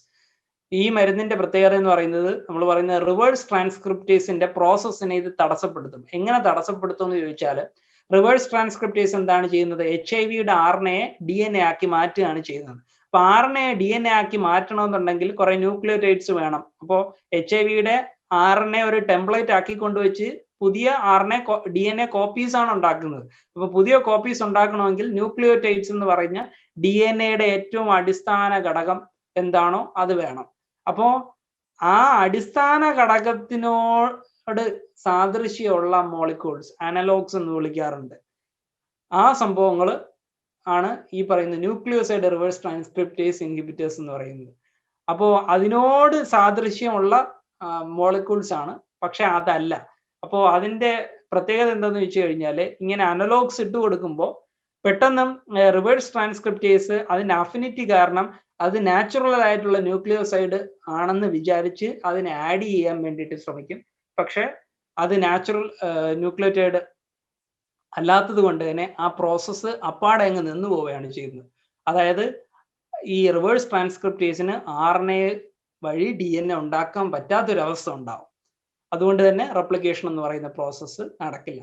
അടുത്തത് ഇന്റഗ്രേസ് സ്ട്രാൻഡ് ട്രാൻസ്ഫർ ഇൻഹിബിറ്റേഴ്സ് ആണ്. ഇന്റഗ്രേസ് എന്താണ് ചെയ്യുന്നത് നമ്മൾ പറഞ്ഞു. ഇന്റഗ്രേസ് ആണ് ഹോസ്റ്റ് DNA-യിൽ കൊണ്ട് ഒട്ടിച്ചു ചേർക്കുന്നത്. അങ്ങനെ ഒട്ടിച്ചു ചേർക്കാതിരിക്കാൻ വേണ്ടിയിട്ട് സഹായിക്കുന്ന സംഗതികളെയാണ് ഇന്റഗ്രേസ് സ്ട്രാൻഡ് ട്രാൻസ്ഫർ ഇൻഹിബിറ്റേഴ്സ് എന്ന് പറയുന്നത്. മൂന്നാമത്തെയാണ് non nucleoside reverse transcriptase inhibitors എന്ന് പറയുന്നത്. ഇത് റിവേഴ്സ് ട്രാൻസ്ക്രിപ്റ്റേസിനെ ഇൻഹിബിറ്റ് ചെയ്യുന്ന ഒരു മരുന്നാണ്, പക്ഷെ ന്യൂക്ലിയോസൈഡ് വെച്ചിട്ടല്ല ഇത് ഇൻഹിബിറ്റ് ചെയ്യുന്നത്. ഇത് എങ്ങനെയാണ് ഇൻഹിബിറ്റ് ചെയ്യുന്നതെന്ന് വെച്ചാൽ, ഈ കാണുന്ന എൻസൈമിന്റെ ഷേപ്പ് ഉണ്ട്. ഈ ഷേപ്പ് വളരെ ഇമ്പോർട്ടന്റ് ആണ് എൻസൈമിന്. അതിനാണ് അതിന്റെ 3D കൺഫോർമേഷൻ എന്ന് പറയുന്നത്. അതിന്റെ 3D കൺഫോർമേഷൻ അങ്ങ് മാറ്റിക്കളയുമ്പോൾ പിന്നെ ഈ റിവേഴ്സ് ട്രാൻസ്ക്രിപ്റ്റേസിന് വർക്ക് ചെയ്യാൻ പറ്റാത്തൊരവസ്ഥ ഉണ്ടാകും. നാലാമത്തെയാണ് പ്രോട്ടീൻ ഇൻഹിബിറ്റേഴ്സ്. ഞാൻ പറഞ്ഞല്ലോ, HIV-യുടെ ഫൈനൽ വൈറൽ റെപ്ലിക്കേഷന്റെ ഫൈനൽ സ്റ്റേജിൽ ആവശ്യമായിട്ടുള്ള ഒരു എൻസൈമാണ് പ്രോട്ടിയേസ് ഇൻഹിബിറ്റേഴ്സ്. പ്രോട്ടിയേസ് ഇൻഹിബിറ്റേഴ്സ് എൻസൈമാണ് പ്രോട്ടിയേസ്. അതിന്റെ പ്രോസസ്സിനെ തടയുന്ന മരുന്നാണ് പ്രോട്ടിയേസ് ഇൻഹിബിറ്റേഴ്സ്. അവസാനത്തെയാണ് എൻട്രി ഇൻഹിബിറ്റേഴ്സ് എന്ന് പറയും. എൻട്രി ഇൻഹിബിറ്റേഴ്സ് എന്ന് പറഞ്ഞാൽ HIV സെല്ലിനകത്തേക്ക് കടക്കാൻ സമ്മതിക്കാത്ത വൈറസുകൾ. അത് ഈ നേരത്തെ പറഞ്ഞ പോലത്തെ CCR5-നെയും CXCR4-നെയൊക്കെ ബ്ലോക്ക് ചെയ്യുന്ന ഒരു തരത്തിലുള്ള മരുന്നുകൾ. അതാണ് എൻട്രി ഇൻഹിബിറ്റേഴ്സ്. ഇനി പ്രിവെൻഷൻ ആയിട്ടുള്ള എന്തെങ്കിലും കാര്യമുണ്ടോ എന്ന് ചോദിച്ചു കഴിഞ്ഞാൽ, HIV-ക്ക് സാധാരണ 2 തരത്തിലുള്ള പ്രിവെന്റീവ് മെഡിസിനുകളുണ്ട്. അതൊന്നാണ് പ്രീ എക്സ്പോഷർ പ്രൊഫൈലാക്സിസും രണ്ടാമത് പോസ്റ്റ് എക്സ്പോഷർ പ്രൊഫൈലാക്സിസും. അതായത് ഒരു വ്യക്തി HIV എക്സ്പോസ്ഡ് ആവാൻ സാധ്യത ഉണ്ട് എന്നുണ്ടെങ്കിൽ അവർക്ക് ഈ പ്രീ എക്സ്പോഷർ പ്രൊഫൈലാക്സിസ് എന്ന് പറയുന്ന മരുന്നുകൾ എടുക്കാവുന്നതാണ്. അതും ഈ ART തന്നെയാണ്, ആന്റി റെട്രോവൈറൽ തെറാപ്പി തന്നെയാണ്. അതിന്റെ കുറച്ച് വളരെ സ്പെസിഫിക് ആയിട്ടുള്ള ചില മരുന്നുകളുണ്ട്. അതായത് ചില ഹെൽത്ത് വർക്കേഴ്സ് അല്ലെങ്കിൽ ചിലർ എന്തെങ്കിലും ഈ രോഗം പിടിപെടാൻ സാധ്യത ഉണ്ട്, എക്സ്പോസ്ഡ് ആവാൻ സാധ്യത ഉണ്ട് എന്നുള്ള സാഹചര്യങ്ങളിൽ ജോലി ചെയ്യുകയോ ജീവിക്കുകയോ ചെയ്യുന്ന ആൾക്കാർക്ക് വേണ്ടിയിട്ടുള്ള മരുന്നാണ് പ്രീ എക്സ്പോഷർ പ്രൊഫൈലാക്സിസ്.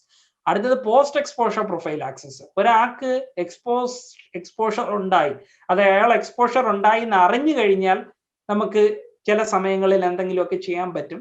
ഇതിന് കൃത്യമായിട്ടുള്ള ക്ലിനിക്കൽ ഡേറ്റ ഇല്ലെങ്കിലും ഇതൊരു പ്രോട്ടോകോളായിട്ട് ചെയ്തു പോവാറുണ്ട്. അതായത് ഒരാൾക്ക് ഒരു ദിവസം ഇൻഫെക്റ്റഡ് ആവുകയാണ്, എക്സ്പോഷർ ഉണ്ടാവുകയാണ് എങ്കിൽ 3 ദിവസത്തിനുള്ളിൽ, അതായത് 72 മണിക്കൂറിനുള്ളിൽ തന്നെ അയാൾ പോസ്റ്റ് എക്സ്പോഷർ പ്രൊഫൈൽ ആക്സസ് എടുക്കണം, ഏതാണ്ട് 4 വീക്ക് വരെ.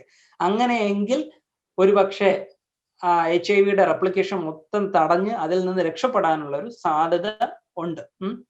ഇനിയാണ് HIV വാക്സിൻ എന്ന് പറയുന്ന ആശയത്തിലേക്ക്. HIV എന്തെങ്കിലും വാക്സിൻ ഉണ്ടോ എന്ന് ചോദിച്ചു കഴിഞ്ഞാൽ, HIV എന്തെങ്കിലും തരത്തിലുള്ള അതിനെതിരായിട്ട് എഫിക്കസി കാണിച്ചിട്ടുള്ള ഒരൊറ്റ വാക്സിനെ ഈ ലോകത്തുള്ളൂ.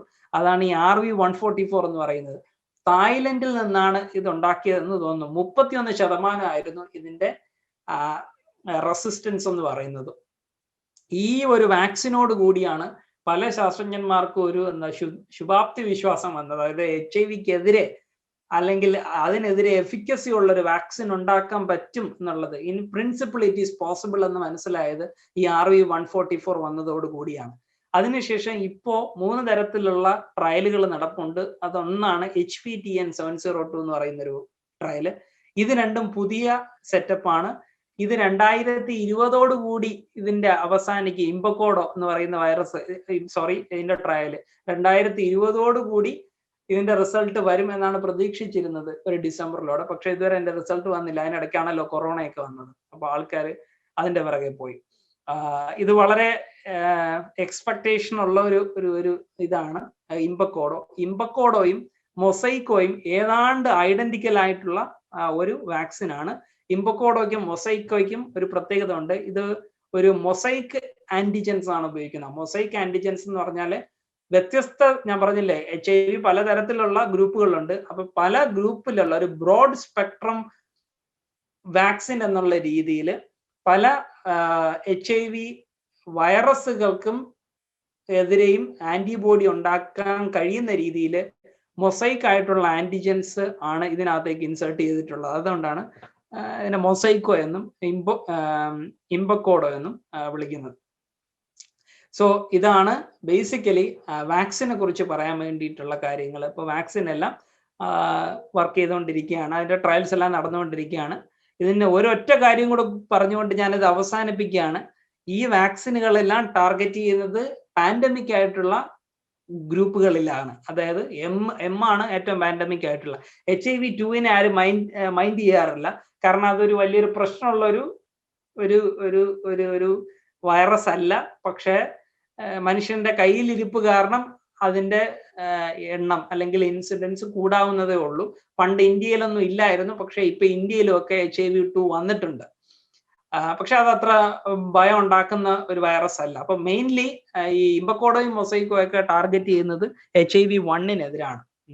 അപ്പൊ ഇപ്പോ ഉള്ള എല്ലാവരുടെയും ഒരു പ്രതീക്ഷ എന്ന് പറയുന്നത്, ഇപ്പൊ ഒരുപാട് പ്രിവെന്റീവ് മെഷേഴ്സ് ഉണ്ട്. ART ഉണ്ട്, പിന്നെ വേറെ കുറെ പ്രിവെന്റീവ് മെഷേഴ്സ് ഉണ്ടല്ലോ. സെക്ഷൽ ആക്ടിവിറ്റീസിലൊക്കെ ഉപയോഗിക്കാൻ പറ്റുന്ന കോണ്ടം പോലുള്ള വസ്തുക്കളൊക്കെ ഉപയോഗിച്ച് അതിനോടൊപ്പം തന്നെ ഇതുപോലെയുള്ള ഒരു 50% എഫിക്കസി ഉള്ള വാക്സിൻ ഉപയോഗിച്ചുകൊണ്ട് ഈ പാൻഡമിക്കിനൊന്ന് സ്ലോ ഡൗൺ ചെയ്യാൻ പറ്റും എന്നുള്ളതാണ് ഇപ്പോഴത്തെ ഒരു പ്രതീക്ഷ എന്ന് പറയുന്നത്. ഇതാണ് ഈ പ്രസന്റേഷന്റെ അവസാനം. അപ്പൊ ഇത്രയും നേരം കേട്ടിരുന്ന എല്ലാവർക്കും എന്റെ നന്ദി പറഞ്ഞുകൊണ്ട് അവസാനിപ്പിക്കുന്നു. Thank you Krishnaprasad, very informative. കുറെ ചോദ്യങ്ങൾ വന്നിട്ടുണ്ട്, ഞാൻ വായിക്കുന്നുണ്ട്.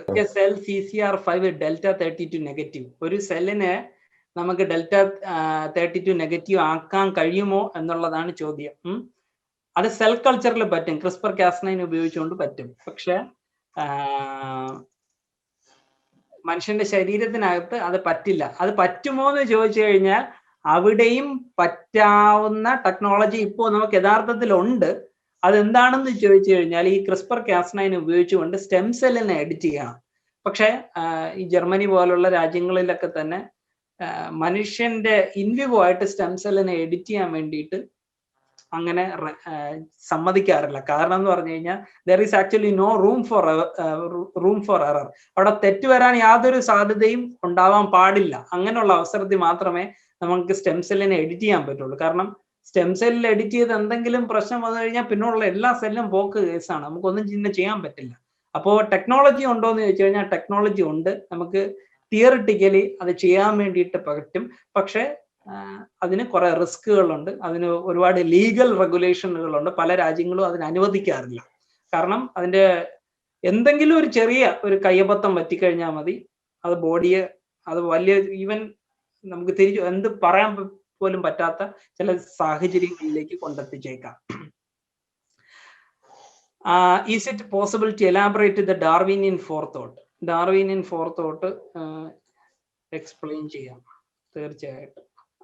Is it possible to elaborate the Darwinian forethought? Darwinian forethought explain ചെയ്യാം തീർച്ചയായിട്ടും. ബേസിക്കലി ഞാൻ ഉദ്ദേശിച്ചത് ഈ ലെറ്റസ് മിക്സ് എന്ന് പറയുന്ന ഈ സ്ലൈഡ് മനസ്സിലായിട്ടുണ്ടായിരിക്കുമല്ലോ. ഇത് ബേസിക്കലി ഉദ്ദേശിക്കുന്നത് 2 ഗ്രൂപ്പ് ഓഫ് HIV വൈറസ് വരികയാണ്. ഈ 2 ഗ്രൂപ്പ് വന്നു കഴിഞ്ഞാൽ അത് റീകോമ്പിനേഷൻ ചെയ്തിട്ട് ഇതിന്റെ രണ്ടിന്റെയും പ്രോപ്പർട്ടീസ് ഉള്ള പുതിയ വൈറസുകൾ എമേർജ് ചെയ്യും.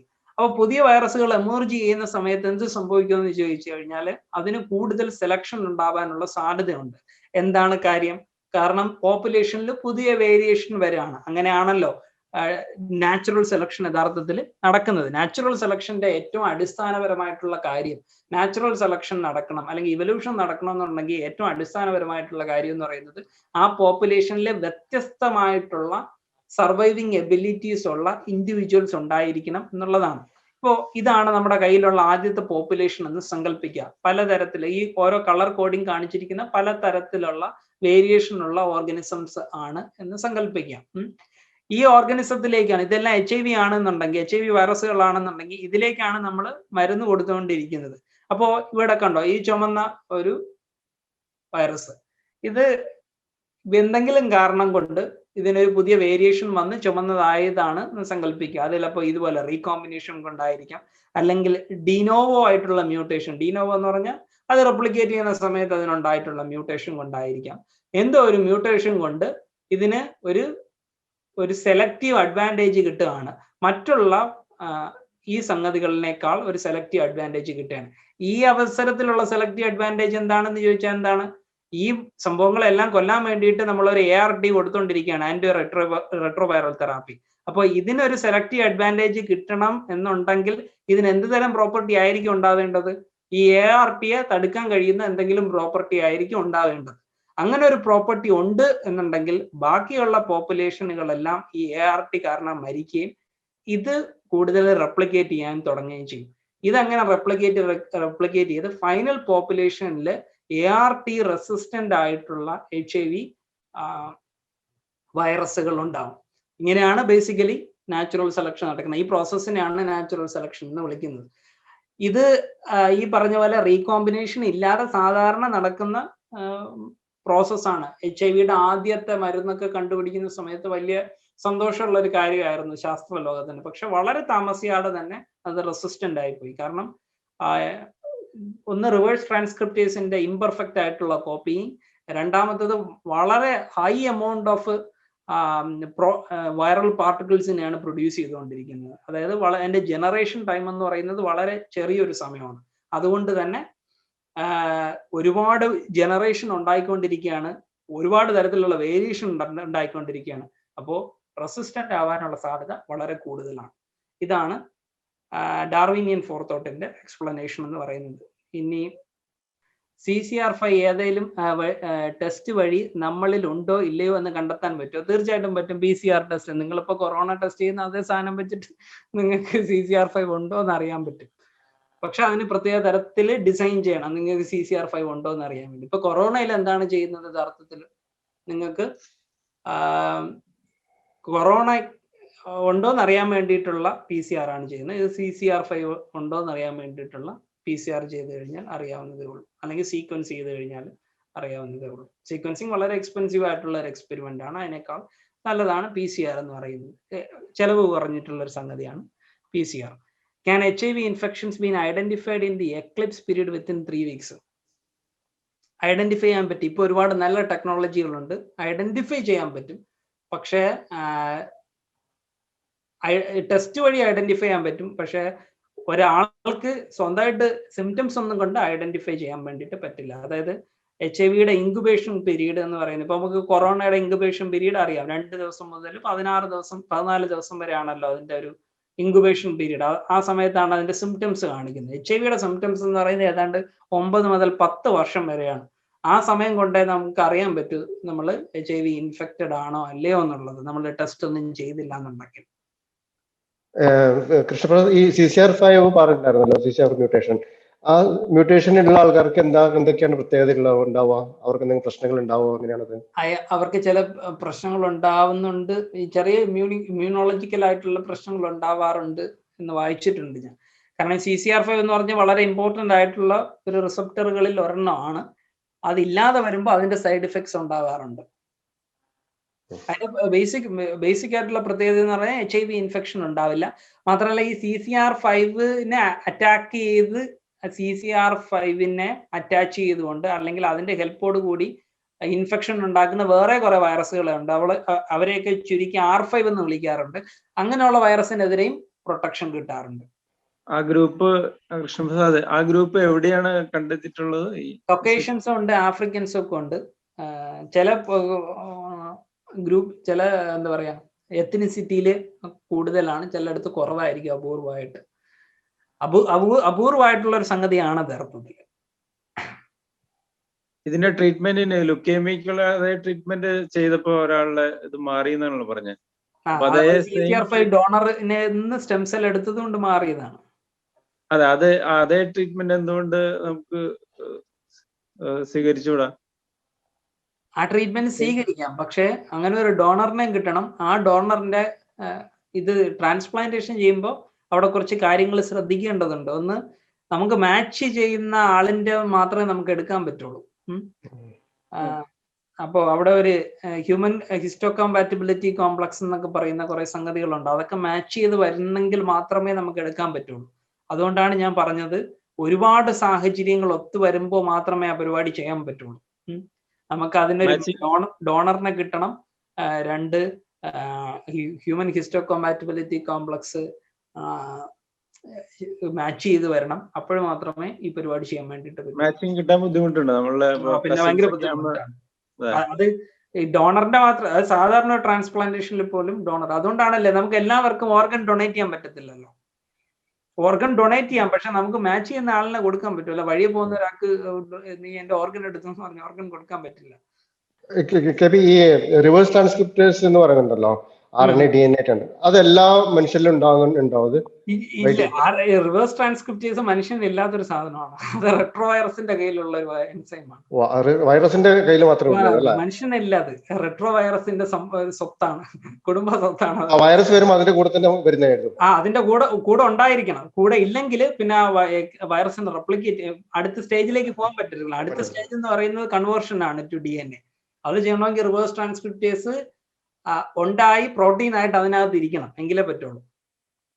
അപ്പൊ അത് വൈറസ്, അത് പ്രോട്ടീൻ എങ്ങനെയാണ് ഉണ്ടാവുന്നത്? ആ ഫസ്റ്റ് പ്രോട്ടീൻ എങ്ങനെ ഉണ്ടാവുക ആ റിവേഴ്സ് ട്രാൻസ്ക്രിപ്റ്റേഴ്സിന്റെ? ഫസ്റ്റ് ആരുടെയെങ്കിലും കയ്യിൽ നിന്നായിരിക്കുമല്ലോ ഈ വൈറസ് വരുന്നത്, അതിന്റെ കയ്യിൽ നിന്നാണ് വന്നിട്ടുള്ളത്. പക്ഷെ ഇത് ആദ്യം എവിടെ നിന്ന് വന്നതെന്ന് ചോദിക്കുമ്പോൾ എങ്ങനെയോ അതിനകത്ത് ഈ പ്രോട്ടീൻ ഉണ്ടായിട്ടുണ്ടായിരിക്കണം. ആ സർക്കംസ്റ്റാൻസ് നമുക്ക് അറിയില്ല. HIV വൈറസ് ആരുടെ നിന്നെങ്കിലും ആയിരിക്കുമല്ലോ വരുന്നത്. അപ്പൊ RNA വൈറസിന്റെ കൂടെ തന്നെ ആ പ്രോട്ടീനും പ്രോട്ടീൻ ഉണ്ടാവും ആരുടെയെങ്കിലും.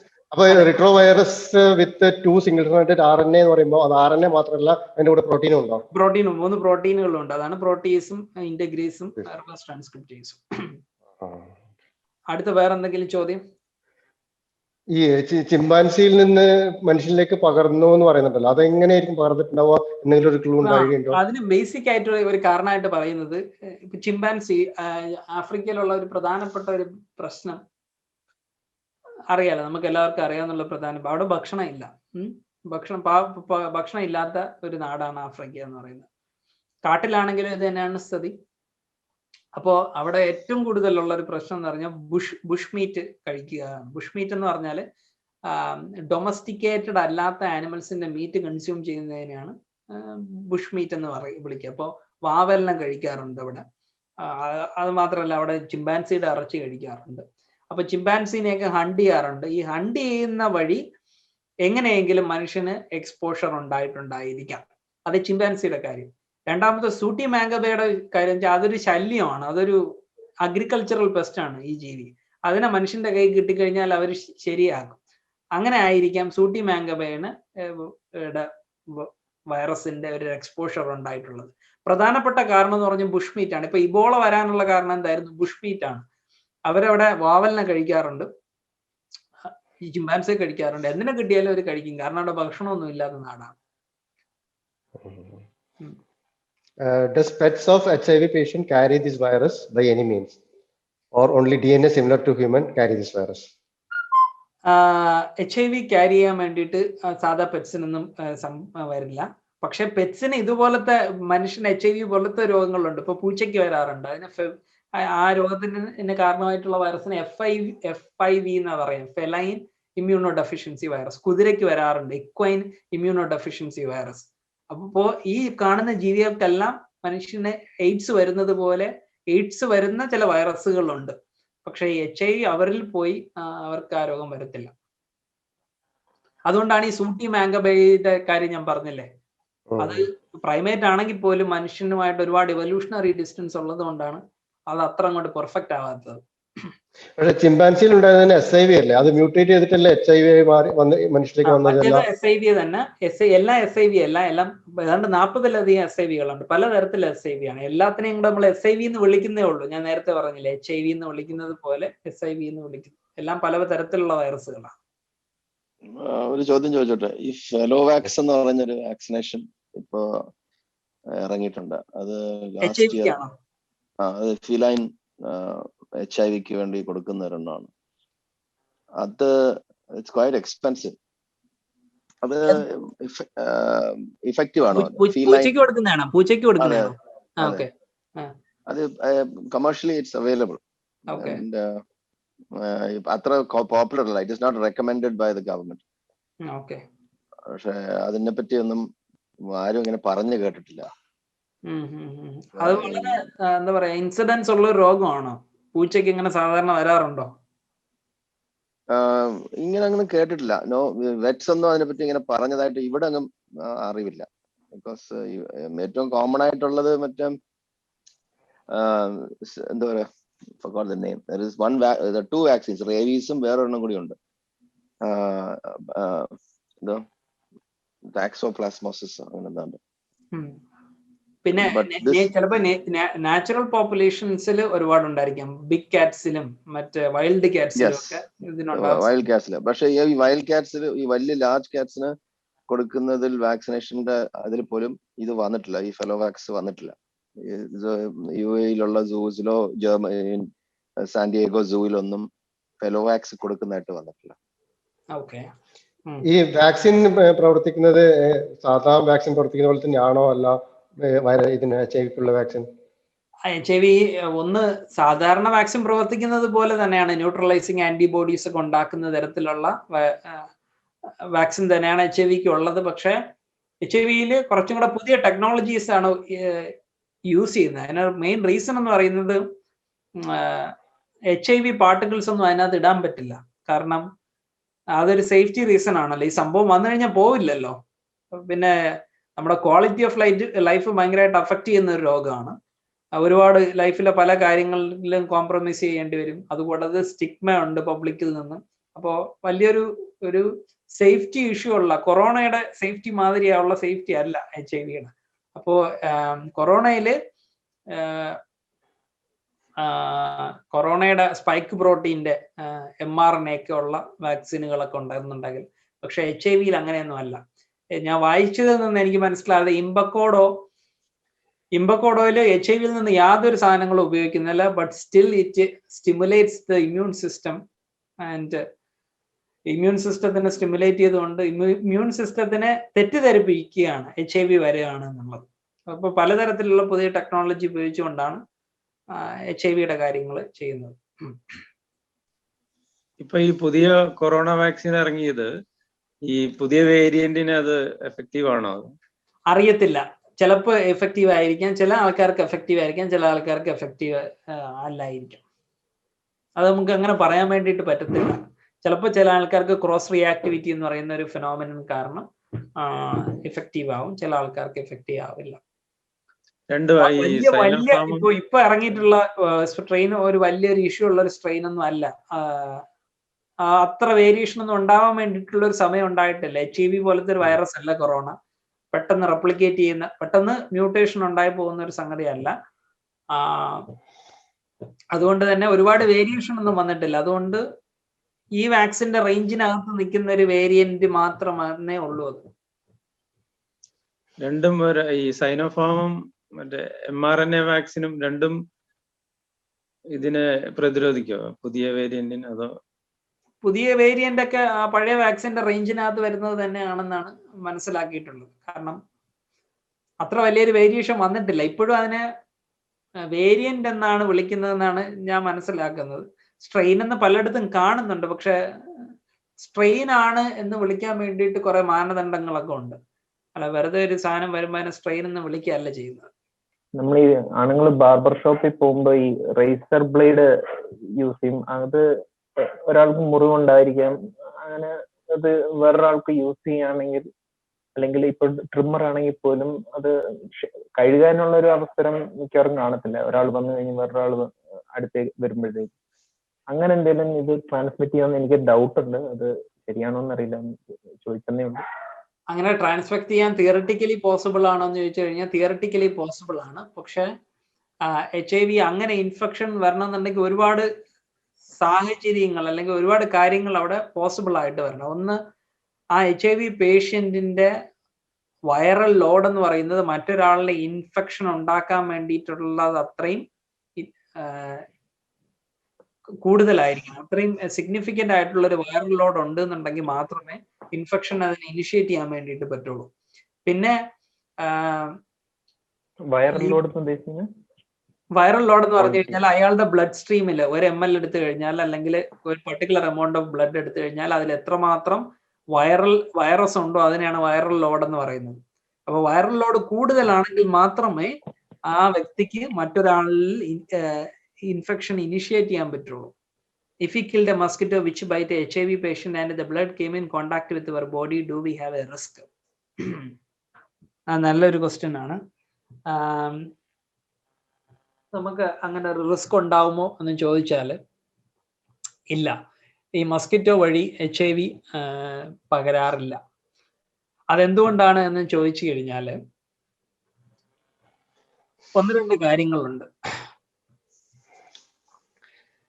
ഈ കൊതുക് എന്ന് പറയുന്ന ജീവി ഒരുപാട് രോഗങ്ങളൊക്കെ പരത്താറുണ്ട്, അത് നമുക്കറിയാം. അതെങ്ങനെയാണ് പകർത്തുന്നത് എന്ന് ചോദിച്ചാൽ അതിനൊരു സലൈവറി ഗ്ലാൻഡ് ഉണ്ട്. ആ സലൈവറി ഗ്ലാൻഡ് അതിന്റെ സലൈവ ഇഞ്ചെക്ട് ചെയ്യാറുണ്ട് മനുഷ്യന്റെ ശരീരത്തേക്ക്.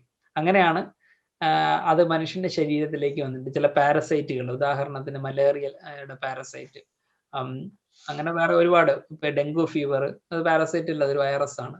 ഇതുപോലുള്ള സംഭവങ്ങളൊക്കെ വരുന്നതും അതിന്റെ സലൈവയിലൂടെയാണ് വരുന്നത്.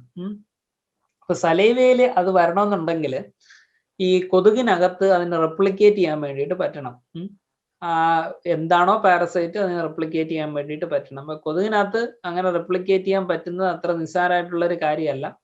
അങ്ങനെ കൊതുകിനകത്ത് പ്രജനനം നടത്തുന്ന ചില പാരസൈറ്റുകളും അല്ലെങ്കിൽ മറ്റ് ജീവജാലങ്ങളും ഒക്കെ അങ്ങനെ ചെയ്യാൻ വേണ്ടിയിട്ട് ഇവോൾവ് ചെയ്തിട്ടുള്ള ഒരു സംഗതിയാണ്. HIV വൈറസിന് അതിനകത്ത് ഇവോൾവ് ചെയ്യാൻ വേണ്ടിയിട്ട് കഴിയില്ല, അല്ലെങ്കിൽ റെപ്ലിക്കേറ്റ് ചെയ്യാൻ വേണ്ടിയിട്ട് കഴിയില്ല. കാരണം അവിടെ റിവേഴ്സ് ട്രാൻസ്ക്രിപ്റ്റേസ് വർക്ക് ചെയ്യില്ല, റിസപ്റ്റേഴ്സും ഇല്ല, പിന്നെ റിവേഴ്സ് ട്രാൻസ്ക്രിപ്റ്റേസ് വർക്ക് ചെയ്യത്തില്ല. അതുകൊണ്ട് തന്നെ ഈ HIV വൈറസുകളെ മസ്കിറ്റോ കൺസ്യൂം ചെയ്യാണ് ചെയ്യാറ്, അത് ഡൈജസ്റ്റ് ചെയ്ത് കളയാണ് ചെയ്യാറ്. അതുകൊണ്ട് തന്നെ ഈ കൊതുക് കടിക്കുന്നതിലൂടെ ഒരാൾക്ക് HIV പകരാറില്ല. പിന്നെ കൊതുക് വളരെ ലോ എമൗണ്ട് ഓഫ് ബ്ലഡ് മാത്രമാണ് എടുക്കുന്നത്. ആ ബ്ലഡ് കൊണ്ട് HIV ഉണ്ടാക്കാൻ വേണ്ടിയിട്ടുള്ള ശക്തി അതിനില്ല. വൈറൽ ലോഡ് വളരെ കുറവായിട്ടുള്ള ഒരു സംഭവമാണ്. ഇതാണ് കാരണം. Okay, what should be the viral load for initiating the transmission? Viral load എത്ര കൃത്യമായിട്ടുള്ള വാല്യൂ എനിക്കറിയാൻ അറിയത്തില്ല.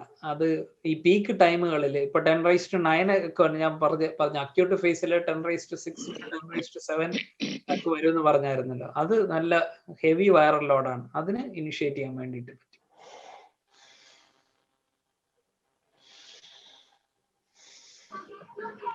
ഹെപ്പറ്റൈറ്റിസും റെട്രോ വൈറസ് തന്നെയാണോ? അല്ല, ഹെപ്പറ്റൈറ്റിസ് റെട്രോ വൈറസ് അല്ല. ഹെപ്പറ്റൈറ്റിസ് റെട്രോ വൈറസ് അല്ല എന്നാണ് ഞാൻ മനസ്സിലാക്കിയിട്ടുള്ളത്. ഈ എല്ലാ വൈറസിനും കൂടി ഒറ്റൊരു വാക്സിൻ ഉണ്ടാക്കാനുള്ള പോസിബിലിറ്റി ഉണ്ടോ? ഇപ്പോഴത്തെ ടെക്നോളജി വെച്ചിട്ട് അങ്ങനെ എല്ലാത്തിനും കൂടെ ഒരു വാക്സിൻ ഉണ്ടാക്കാൻ വേണ്ടിയിട്ടുള്ള പോസിബിലിറ്റി ഇല്ല. കാരണം എല്ലാ വൈറസും വളരെ വ്യത്യസ്ത ആയതുകൊണ്ടാണല്ലോ അതിന് വ്യത്യസ്ത ഗ്രൂപ്പുകളിൽ ഇട്ടിരിക്കുന്നത്. പിന്നെ എല്ലാ വൈറസിനും നമ്മൾ ഇപ്പോഴും വാക്സിൻ ഉപയോഗിക്കുന്ന ടെക്നോളജി വെച്ചിട്ട് അങ്ങനെ പറ്റുമെന്ന് ചോദിച്ചു കഴിഞ്ഞാൽ അങ്ങനെ പറ്റില്ല. അല്ലാതെ നമ്മൾ നേരത്തെ ഉണ്ടാക്കുമായിരുന്നു.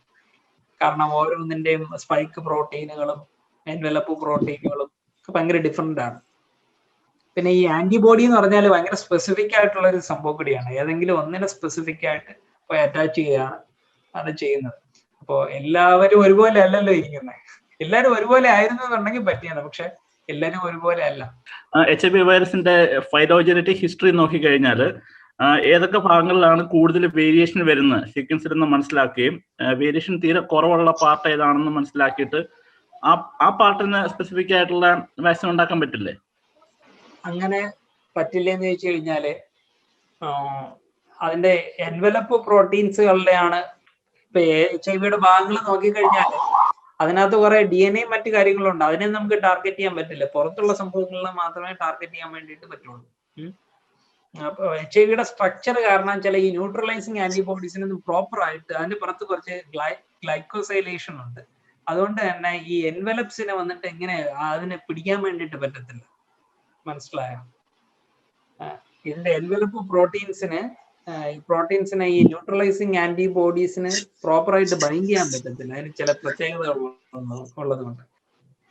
എന്റെ ഒരു ഡൗട്ടാണേ, ഇപ്പോ ആക്സിഡന്റ് പറ്റിക്കിടക്കണ ഒരാള്, അപ്പൊ അയാൾക്ക് വൈറസ് ഉണ്ട്, പക്ഷെ നമുക്കതറിയില്ല. നമ്മളയാളെ ഹെൽപ്പ് ചെയ്യാൻ പോകുന്നുണ്ട്, നമുക്കൊരു റിസ്ക് ഉണ്ടാവില്ല. അപ്പൊ മുറിവുണ്ടാവാൻ പാടില്ല, അയാൾ പീക്ക് ടൈമിൽ ആവാൻ പാടില്ല. ഈ രണ്ട് കാരണങ്ങൾ ഉണ്ടെന്നുണ്ടെങ്കിൽ കുഴപ്പമില്ല. അപ്പൊ മുറിവുള്ള ഒരാളിനെ അപ്പൊ നമ്മ ഭയങ്കര കെയർ ആയിട്ട് വേണ്ടേ ഇതൊക്കെ ചെയ്യാനായിട്ട്, ഹെൽപ്പ് ചെയ്യാൻ?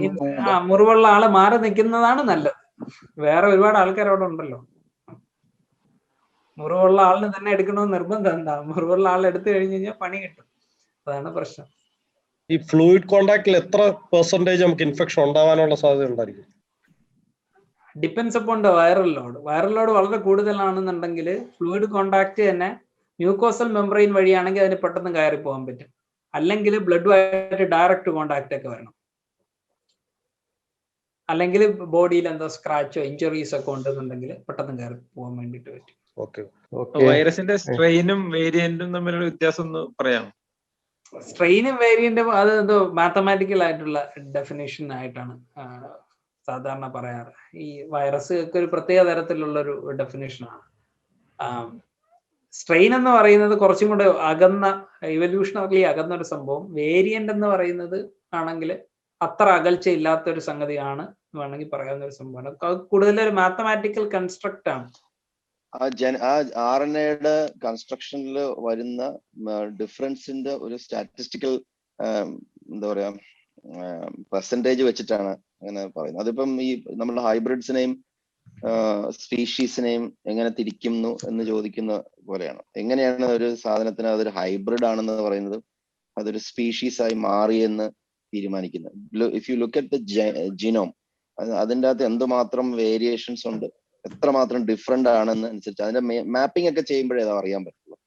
അപ്പൊ ഈ വൈറസസ് എന്നൊക്കെ പറയുമ്പോൾ അങ്ങനെ അതേ ഇത് തന്നെയാണ്. വേരിയന്റും മ്യൂട്ടേഷനും മ്യൂട്ടന്റും എന്നൊക്കെ പറയുമ്പോഴത്തേക്കും, സ്ട്രെയിൻ എന്നൊക്കെ പറയുമ്പോൾ it's all based on the number of changes that have occurred over A period of time. ഇതിന്റെ മാപ്പിംഗ് ഒക്കെ ചെയ്യുന്നുണ്ടല്ലോ, ഈ ജീൻ മാപ്പിംഗ്, അതിന്റെ പ്രൊഫൈലിംഗ് ഒക്കെ ചെയ്യുമ്പോൾ അറിയാൻ പറ്റില്ലേ കൃഷ്ണപ്രസാദ്? തീർച്ചയായിട്ടും.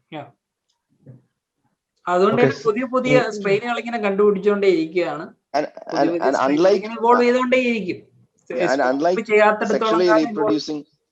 Unlike sexually reproducing species, I mean higher organisms, ഇതിനെ നമുക്ക് എളുപ്പം നമുക്ക് ക്ലാസിഫൈ ചെയ്യാൻ കൂടി കുറെ കൂടി എളുപ്പമുണ്ട്. Because they are all clones. ഒരു അങ്ങനെ ക്ലോൺസ് ആയതുകൊണ്ടാണ് നമുക്ക് ഇതിന് വേരിയന്റ് എന്നും മ്യൂട്ടന്റ് എന്നും അല്ലെങ്കിൽ എന്താ പറയാ ഒരു വേരിയേഷൻ എന്നൊക്കെ പറയാൻ പറ്റുന്നത്. മറ്റതിൽ നമുക്ക് അങ്ങനെ പറ്റില്ല. It's always in a transitioning. പക്ഷേ സെക്ഷലി റീപ്രൊഡ്യൂസിങ് ആണെന്ന് വേണമെങ്കിൽ പറയാൻ പറ്റും. കാരണം ഞാൻ നേരത്തെ പറഞ്ഞാൽ അത് റീകോമ്പിനേഷൻ രണ്ട് ജനറ്റിക് മെറ്റീരിയൽ മിക്സ് ചെയ്യുന്നതിനാണല്ലോ റീകോമ്പിനേഷൻ എന്ന് വിളിക്കുന്നത്. അവസരം കിട്ടിക്കഴിഞ്ഞാൽ അങ്ങനെ നോക്കുകയാണെങ്കിൽ ആണ്. ബട്ട് ഞാൻ ഉദ്ദേശിച്ച റീകോമ്പിനേഷൻ അങ്ങനല്ല. സിജിൻ ചോദിച്ചോളൂ. അല്ല, ഈ ബ്ലഡിൻ ഇപ്പം മറ്റ് സർഫേസസ്, ഈ നീഡിൽസ് അല്ലെങ്കിൽ കത്രിക അതുപോലുള്ള സാധനങ്ങൾ, അതില് ഇത് എത്ര നേരം നിൽക്കും? ഇപ്പൊ അതിൽ നിന്നൊരു പ്രിക്കൊക്കെ കിട്ടിയാലും നമുക്ക് ഇത് ടെസ്റ്റ് ചെയ്യേണ്ട ആവശ്യമുണ്ടോ? Viral load, very important word, understand that. അല്ല, അപ്പൊ അത് അതില് കിടക്കുന്നുണ്ടോ ഈ വൈറസ്? പെട്ടെന്ന് തന്നെ എക്സ്റ്റേണൽ ടെമ്പറേച്ചറിൽ പെട്ടെന്ന് തന്നെ നശിച്ചു പോകുന്ന ഒരു വൈറസ് ആണ് HIV എന്ന് പറയുന്നത്. അവിടെ ഒരുപാട് ഫാക്ടേഴ്സ് ഉണ്ട് അവിടെ ഇൻഫെക്റ്റഡ് ആവാൻ വേണ്ടിയിട്ട്. ഒന്ന്, വൈറൽ ലോഡ് വളരെ ഇമ്പോർട്ടന്റ് ആയിട്ടുള്ള ഒരു ഫാക്ടറാണ്. രണ്ട്, എത്ര നേരം അത് പുറത്ത് എക്സ്പോസ്ഡ് ആയിരുന്നു എന്നുള്ള കാര്യം. മൂന്ന്, പ്രിക്ക് ചെയ്യുന്ന സമയത്ത് നമുക്ക് എന്തെങ്കിലും മുറിവ് യഥാർത്ഥത്തിൽ ഉണ്ടായിട്ടുണ്ടോ എന്നുള്ളൊരു കാര്യം. പിന്നെ നമ്മുടെ ഒരു ഇമ്മ്യൂൺ സിസ്റ്റം എങ്ങനെയാണ് എന്നുള്ളതിനെ ഡിപ്പെൻഡ് ചെയ്തിരിക്കും. അപ്പോൾ ഒരുപാട് ഒരു അനക്ഡോട്ടൽ എവിഡൻസ് പറയാം. എന്റെ മദർ എയ്ഡ്സ് വാർഡില് ഷീ വർക്ക് ഫോർ 5 years. അപ്പൊ അവിടെ വർക്ക് ചെയ്യുന്ന സമയത്ത് around twice she was pricked by the needle that was actually she was actually using on a patient, full blown AIDS patients in there. And she survived for the next 20 years without HIV or AIDS. അല്ല, അത് ഈ പറയുന്നത് ഈ drug abuse ഒക്കെ ചെയ്യുന്നവർ ഈ used syringe തന്നെ വീണ്ടും പിന്നെ യൂസ് ചെയ്യും ഈ ഡ്രഗ്സ് കുത്തിവെക്കാനൊക്കെ. അപ്പൊ അതാണ് ഒരു ചോദ്യം വരുന്നത്. കാരണം അവർക്ക് സാധ്യത അപ്പൊ കൂടുതൽ ഉണ്ടാവില്ലേ എന്നുള്ളതാണ്. ആ ഡ്രഗ് എന്ന് പറയുന്നത് ഹെറോയിനാണ്. അത് ഹെറോയിനാണ്. ഹെറോയിനിന്റെ യൂസിൽ എന്ന് പറയുന്നത് ബ്ലഡ് ഇൻജെക്ട് ചെയ്തിട്ട്, ബ്ലഡ് പുള്ളി ചെയ്തിട്ട് വീണ്ടും റീഇൻജെക്ട് ചെയ്തിട്ടാണ് ആ ഡ്രഗ് യൂസ് ചെയ്യുന്നത്.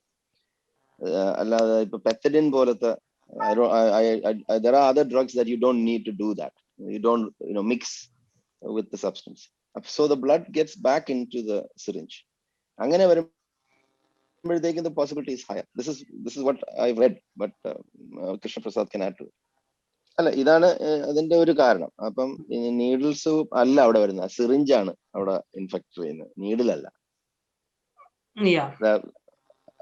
സിറിഞ്ചിന്റെ അകത്ത് തന്നെ ഇൻഫെക്ഷൻ ഉണ്ട്. അത് മാറ്റത്തില്ലല്ലോ. നീഡില് മാറ്റിയിട്ട് സിറിഞ്ച് മാത്രം കീപ്പ് ചെയ്ത് മാറ്റി അവർ ഉപയോഗിക്കത്തില്ലല്ലോ. ആ നീഡിലും സിറിഞ്ചും ഒരുമിച്ച് തന്നെയാണ് അത് റീയൂസ് ചെയ്തുകൊണ്ടിരിക്കുന്നത്. അങ്ങനെ വരുമ്പം ഡെഫിനറ്റ്ലി ആ ഇൻഫെക്ഷൻ ഉണ്ടാവും. എന്ത് ഇൻഫെക്ഷൻ ആണെങ്കിലും അത് ട്രാൻസ്മിറ്റ് ചെയ്യും. ഒരു നിഷാദ് ഇപ്പൊ പറഞ്ഞതുപോലെ അങ്ങനെയാണെന്നുണ്ടെങ്കിൽ ഈ ശരിക്കും ഈ ബ്ലഡ് ഇതിലേക്ക് സക്ക് ചെയ്തെടുക്കുന്ന സമയത്ത് ഈ ബ്ലഡ് ശരിക്കും ഇതിന്റെ എന്താ പറയാ നമ്മുടെ നോർമൽ ആംബിയന്റ് ടെമ്പറേച്ചറിൽ വരികയല്ലേ? അപ്പൊ നേരത്തെ കൃഷ്ണപ്രസാദ് പറഞ്ഞതുപോലെ അതിന്റെ ആ ഒരു മൈക്രോബ്സിന് നശിച്ചു പോകാനുള്ള ഒരു ടെമ്പറേച്ചർ അവിടെ ആവുകയല്ലേ ചെയ്യുന്നത്? പെട്ടെന്ന് ഒറ്റയടിക്ക് നശിക്കത്തില്ല, അതിന് കുറച്ച് സമയമൊക്കെ എടുക്കും. പിന്നെ ഒരുപാട് എല്ലാരും പെട്ടെന്ന് ചെത്തു പോകത്തില്ലല്ലോ. 72 or 73 degrees ആണ് HIV-യുടെ ടോളറൻസ്. ഇപ്പം മിൽക്ക് ഒക്കെ, ബ്രസ്റ്റ് മിൽക്ക് വരെ if you can heat it up to 72 degrees, എന്തൊക്കെ വൈറസ് ഉണ്ടെങ്കിലും അതിൽ നിന്ന് നശിച്ചു പോകും എന്നാണ് അറിയുന്നത്. അപ്പൊ ഈ സിറിഞ്ച് എടുക്കുമ്പോഴത്തേക്ക് അങ്ങനെ സിറിഞ്ചിൽ നിന്ന് അങ്ങനെ സഖ്യ ചെയ്തെടുക്കുമ്പോഴത്തേക്ക് അത്രയും ടെമ്പറേച്ചർ ഒന്നും എത്തില്ല. It will definitely cause whatever infection the first user had, it will naturally be transmitted. High possibility of transmission. നമുക്ക് എന്തെങ്കിലും സിംറ്റംസ്, ഇത് അഫക്റ്റഡ് ആയിട്ടുള്ളവർക്ക് സിംറ്റംസ് എന്തെങ്കിലും അങ്ങനെ ഉണ്ടോ, അതോ ഹെൽത്തി ആയിരിക്കും അവര്? നമുക്ക് എന്തെങ്കിലും ടെസ്റ്റ് ചെയ്യാതെ തന്നെ അറിയാൻ പറ്റുമോ? ടെസ്റ്റ് ചെയ്യാതെ അറിയാൻ പറ്റണമെന്നുണ്ടെങ്കിൽ എയ്ഡ്സ് ആയി കഴിഞ്ഞാലേ അറിയാൻ പറ്റുള്ളൂ. അൺപ്രൊട്ടക്റ്റഡ് സെക്സ് ചെയ്തിട്ട് ഈ സംശയമൊക്കെ വരും ചിലർക്ക്, ഈ പ്രശ്നമായോ എന്നൊക്കെ. അപ്പൊ അവര് പോയിട്ട് ഈ ടെസ്റ്റ് ചെയ്ത് കഴിഞ്ഞാൽ അറിയാൻ പറ്റുമോ? അറിയാൻ പറ്റും. ഇപ്പൊ ഒരു പുതിയ ടെസ്റ്റ് ഉണ്ട്, ഡയറക്റ്റ് ആയിട്ട് RNA ഡിറ്റക്ട് ചെയ്യുന്ന ടെസ്റ്റ്. ഈ PCR പോലത്തെ സാധനം, RT-PCR ഉണ്ട്, കൊറോണയ്ക്കൊക്കെ ചെയ്യുന്നത്. അത് ചെയ്യാൻ പറ്റും. പണ്ട് ചെയ്തുകൊണ്ടിരുന്ന എലീസ ആയിരുന്നു.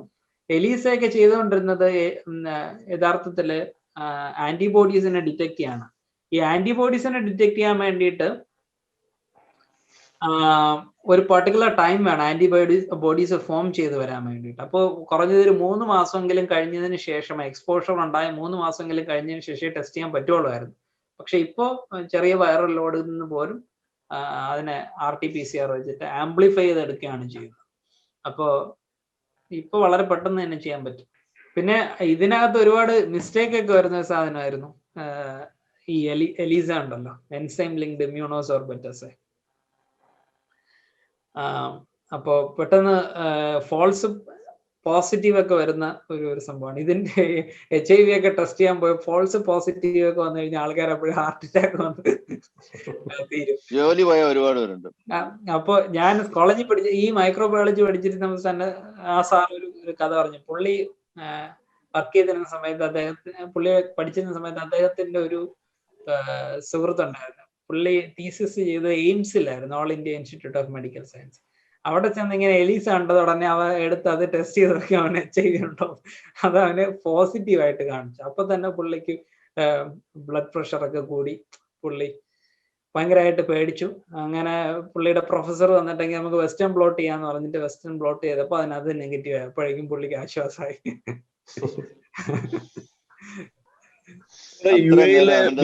യുഎയിലെ വിസ സ്റ്റാമ്പിങ്ങിന് ഈ ടെസ്റ്റ് ഒക്കെ യൂസ് ചെയ്യുന്നുണ്ടോ അറിയോ നിഷാദ്? ഉണ്ട്. അത് എലീസ ടെസ്റ്റ് ആണോ? അത് എലീസ ടെസ്റ്റ് അല്ല, അത് വേറെ എന്തോ ഒരു ടെസ്റ്റ് ആണ്. I don't think it is ELISA test. കാരണം now I think they're using the PCR model. ഈ ബ്ലഡ് ഡൊണേറ്റ് ചെയ്യുമ്പോൾ അവരുടെ ഇതിനകത്ത് അടിയിൽ എഴുതിയിട്ടുണ്ട്, പക്ഷെ ടെസ്റ്റ് എന്താണെന്ന് അറിയില്ല. HIV എന്തെങ്കിലും ഉണ്ടെങ്കിൽ യു വിൽ ബി റെസ്പോൺസിബിൾ എന്നുള്ള രീതിയിൽ നമ്മളെ സൈൻ എലീസ ഒക്കെ ഫോൾസ് പോസിറ്റീവ് വരുമെന്ന് അറിയാൻ വേണ്ടിട്ട് 3 തവണയൊക്കെ ടെസ്റ്റ് ചെയ്തിട്ട് ആവറേജ് ഒക്കെ എടുക്കാറുണ്ട്.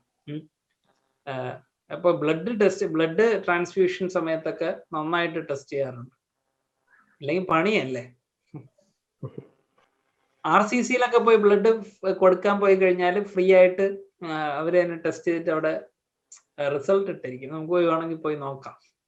നമ്മൾ ഡെയിലി ഏതെങ്കിലും ഒരു മരുന്ന് കഴിച്ചു കഴിഞ്ഞാൽ HIV നമുക്ക് ഒരു പരിധിവരെ പ്രിവെന്റ് ചെയ്യാം, അങ്ങനെ എവിടെ കേട്ടിട്ടുണ്ടോ? അങ്ങനെ എന്തെങ്കിലും ഒരു കാര്യമുണ്ടോ? എന്തെങ്കിലും മെഡിസിൻ കഴിക്കുന്നതുകൊണ്ട് നമുക്ക് പ്രിവെന്റ് ചെയ്യാൻ പറ്റുമോ, അങ്ങനെ എന്തെങ്കിലും ഉണ്ടോ? അത് മുമ്പേ പറയുന്നത് പ്രീ എക്സ്പോഷർ പ്രൊഫൈലാക്സിസ് എന്ന് പറഞ്ഞിട്ട് HIV-യുടെ ART ആന്റി റൈട്രോവൈറൽ ഡ്രഗ്സ് എടുക്കുകയാണെന്നുണ്ടെങ്കിൽ ഒരു പരിധി വരെ, ഇപ്പോ ചില പ്രത്യേക ഡ്രഗ്സ് ഉണ്ട്, അത് എടുക്കുകയാണെന്നുണ്ടെങ്കിൽ ഈ ഹോമോസെക്ഷൽസിലായിട്ടുള്ള ആൾക്കാർക്ക് ഒരു 86% വരെ പ്രിവെന്റ് ചെയ്യാൻ വേണ്ടിയിട്ട് പറ്റും.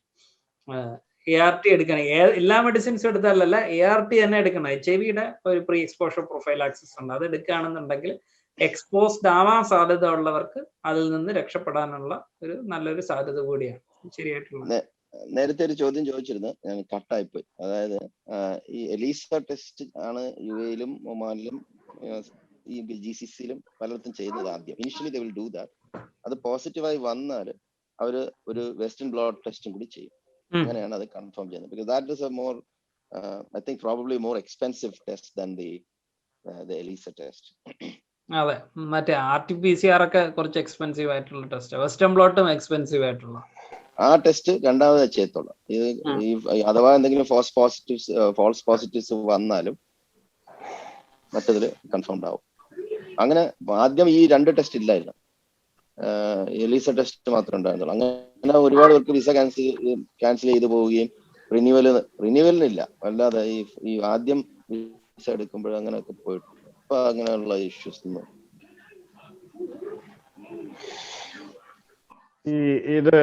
ഇപ്പൊ ഒരു HIV ഡിറ്റക്ട് ചെയ്ത് കഴിഞ്ഞാൽ എത്ര വർഷം വരെ ഒരാൾക്ക് ഇങ്ങനെ പ്രശ്നം? അതായത് ഞാൻ ഇപ്പൊ പറയുന്നത് എന്താന്ന് വെച്ച് കഴിഞ്ഞാൽ, ഇപ്പൊ നമ്മൾ ഈ ബാസ്കറ്റ്ബോൾ കളിക്കാരനുണ്ട് മൈക്കിൾ ജോൺസൺ, മൈക്കിൾ ജോർഡൻ ആണെന്ന് തോന്നുന്നു. അപ്പൊ 90 ആദ്യമാണ്. ഓക്കെ, സോറി, 94-ലോ എന്താണ്. അപ്പൊ ഇപ്പോഴും ആള് ഉണ്ടല്ലോ. അപ്പോ എത്ര വർഷമാണിത്? അതെ, എത്ര നാള് കൃത്യമായിട്ട് പോയിന്റ് ഞാൻ പറയാൻ വിട്ടുപോയി. അത് പറയണമെന്ന് വിചാരിച്ചിരുന്ന ഈ ART കൃത്യമായിട്ട് ഇങ്ങനെ കഴിച്ചുകൊണ്ടിരിക്കുകയാണെങ്കിൽ ഇപ്പോഴുള്ള എസ്റ്റിമേറ്റ് അനുസരിച്ചിട്ട് ഈ ART കഴിക്കുമ്പോൾ വൈറൽ റെപ്ലിക്കേഷൻ നിൽക്കും എന്നുള്ള കാര്യം അറിയാലോ. വൈറൽ റെപ്ലിക്കേഷൻ നിൽക്കും. എന്നിട്ട് വൈറൽ റെപ്ലിക്കേഷൻ നിന്നാലും ഈ മരുന്ന് നിർത്തുമ്പോൾ വീണ്ടും ഈ രോഗം വരുന്നത് എവിടെ നിന്നാണെന്ന് ചോദിച്ചു കഴിഞ്ഞാൽ ഈ നേരത്തെ പറഞ്ഞ പോലെ ഈ ലേറ്റന്റ് റിസർവേഴ്സ് എന്നാണ് വീണ്ടും പുതിയ ഇൻഫെക്ഷൻ ഉണ്ടാകുന്നത്. അവിടെ കുറെ വൈറസുകളും ഉണ്ടാതിരിക്കുന്നതുകൊണ്ട്.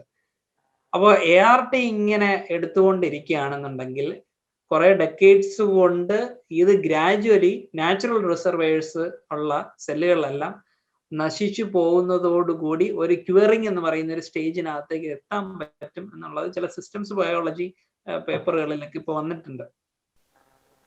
That's quite interesting. അപ്പൊ ഈ റിസർവോയർസ് എവിടെയാണ് നമ്മുടെ ശരീരത്തിൽ ഈ വൈറസിനെ സ്റ്റോർ ചെയ്യുന്ന റിസർവോയർസ്? T സെല്ലിന്റെ ഈ ലിംഫ് നോഡ്സിലൊക്കെ പോയി അവിടെ ലിംഫ് നോഡ്സ്, എപ്പിഡെർമൽ കാവിറ്റീസ് അവിടെയൊക്കെ ആയിരിക്കും അല്ലേ? അപ്പൊ നാച്ചുറലി തന്നെ ഒരു ക്യൂറിനകത്തേക്ക് എത്തിക്കാൻ വേണ്ടിയിട്ട് പറ്റും.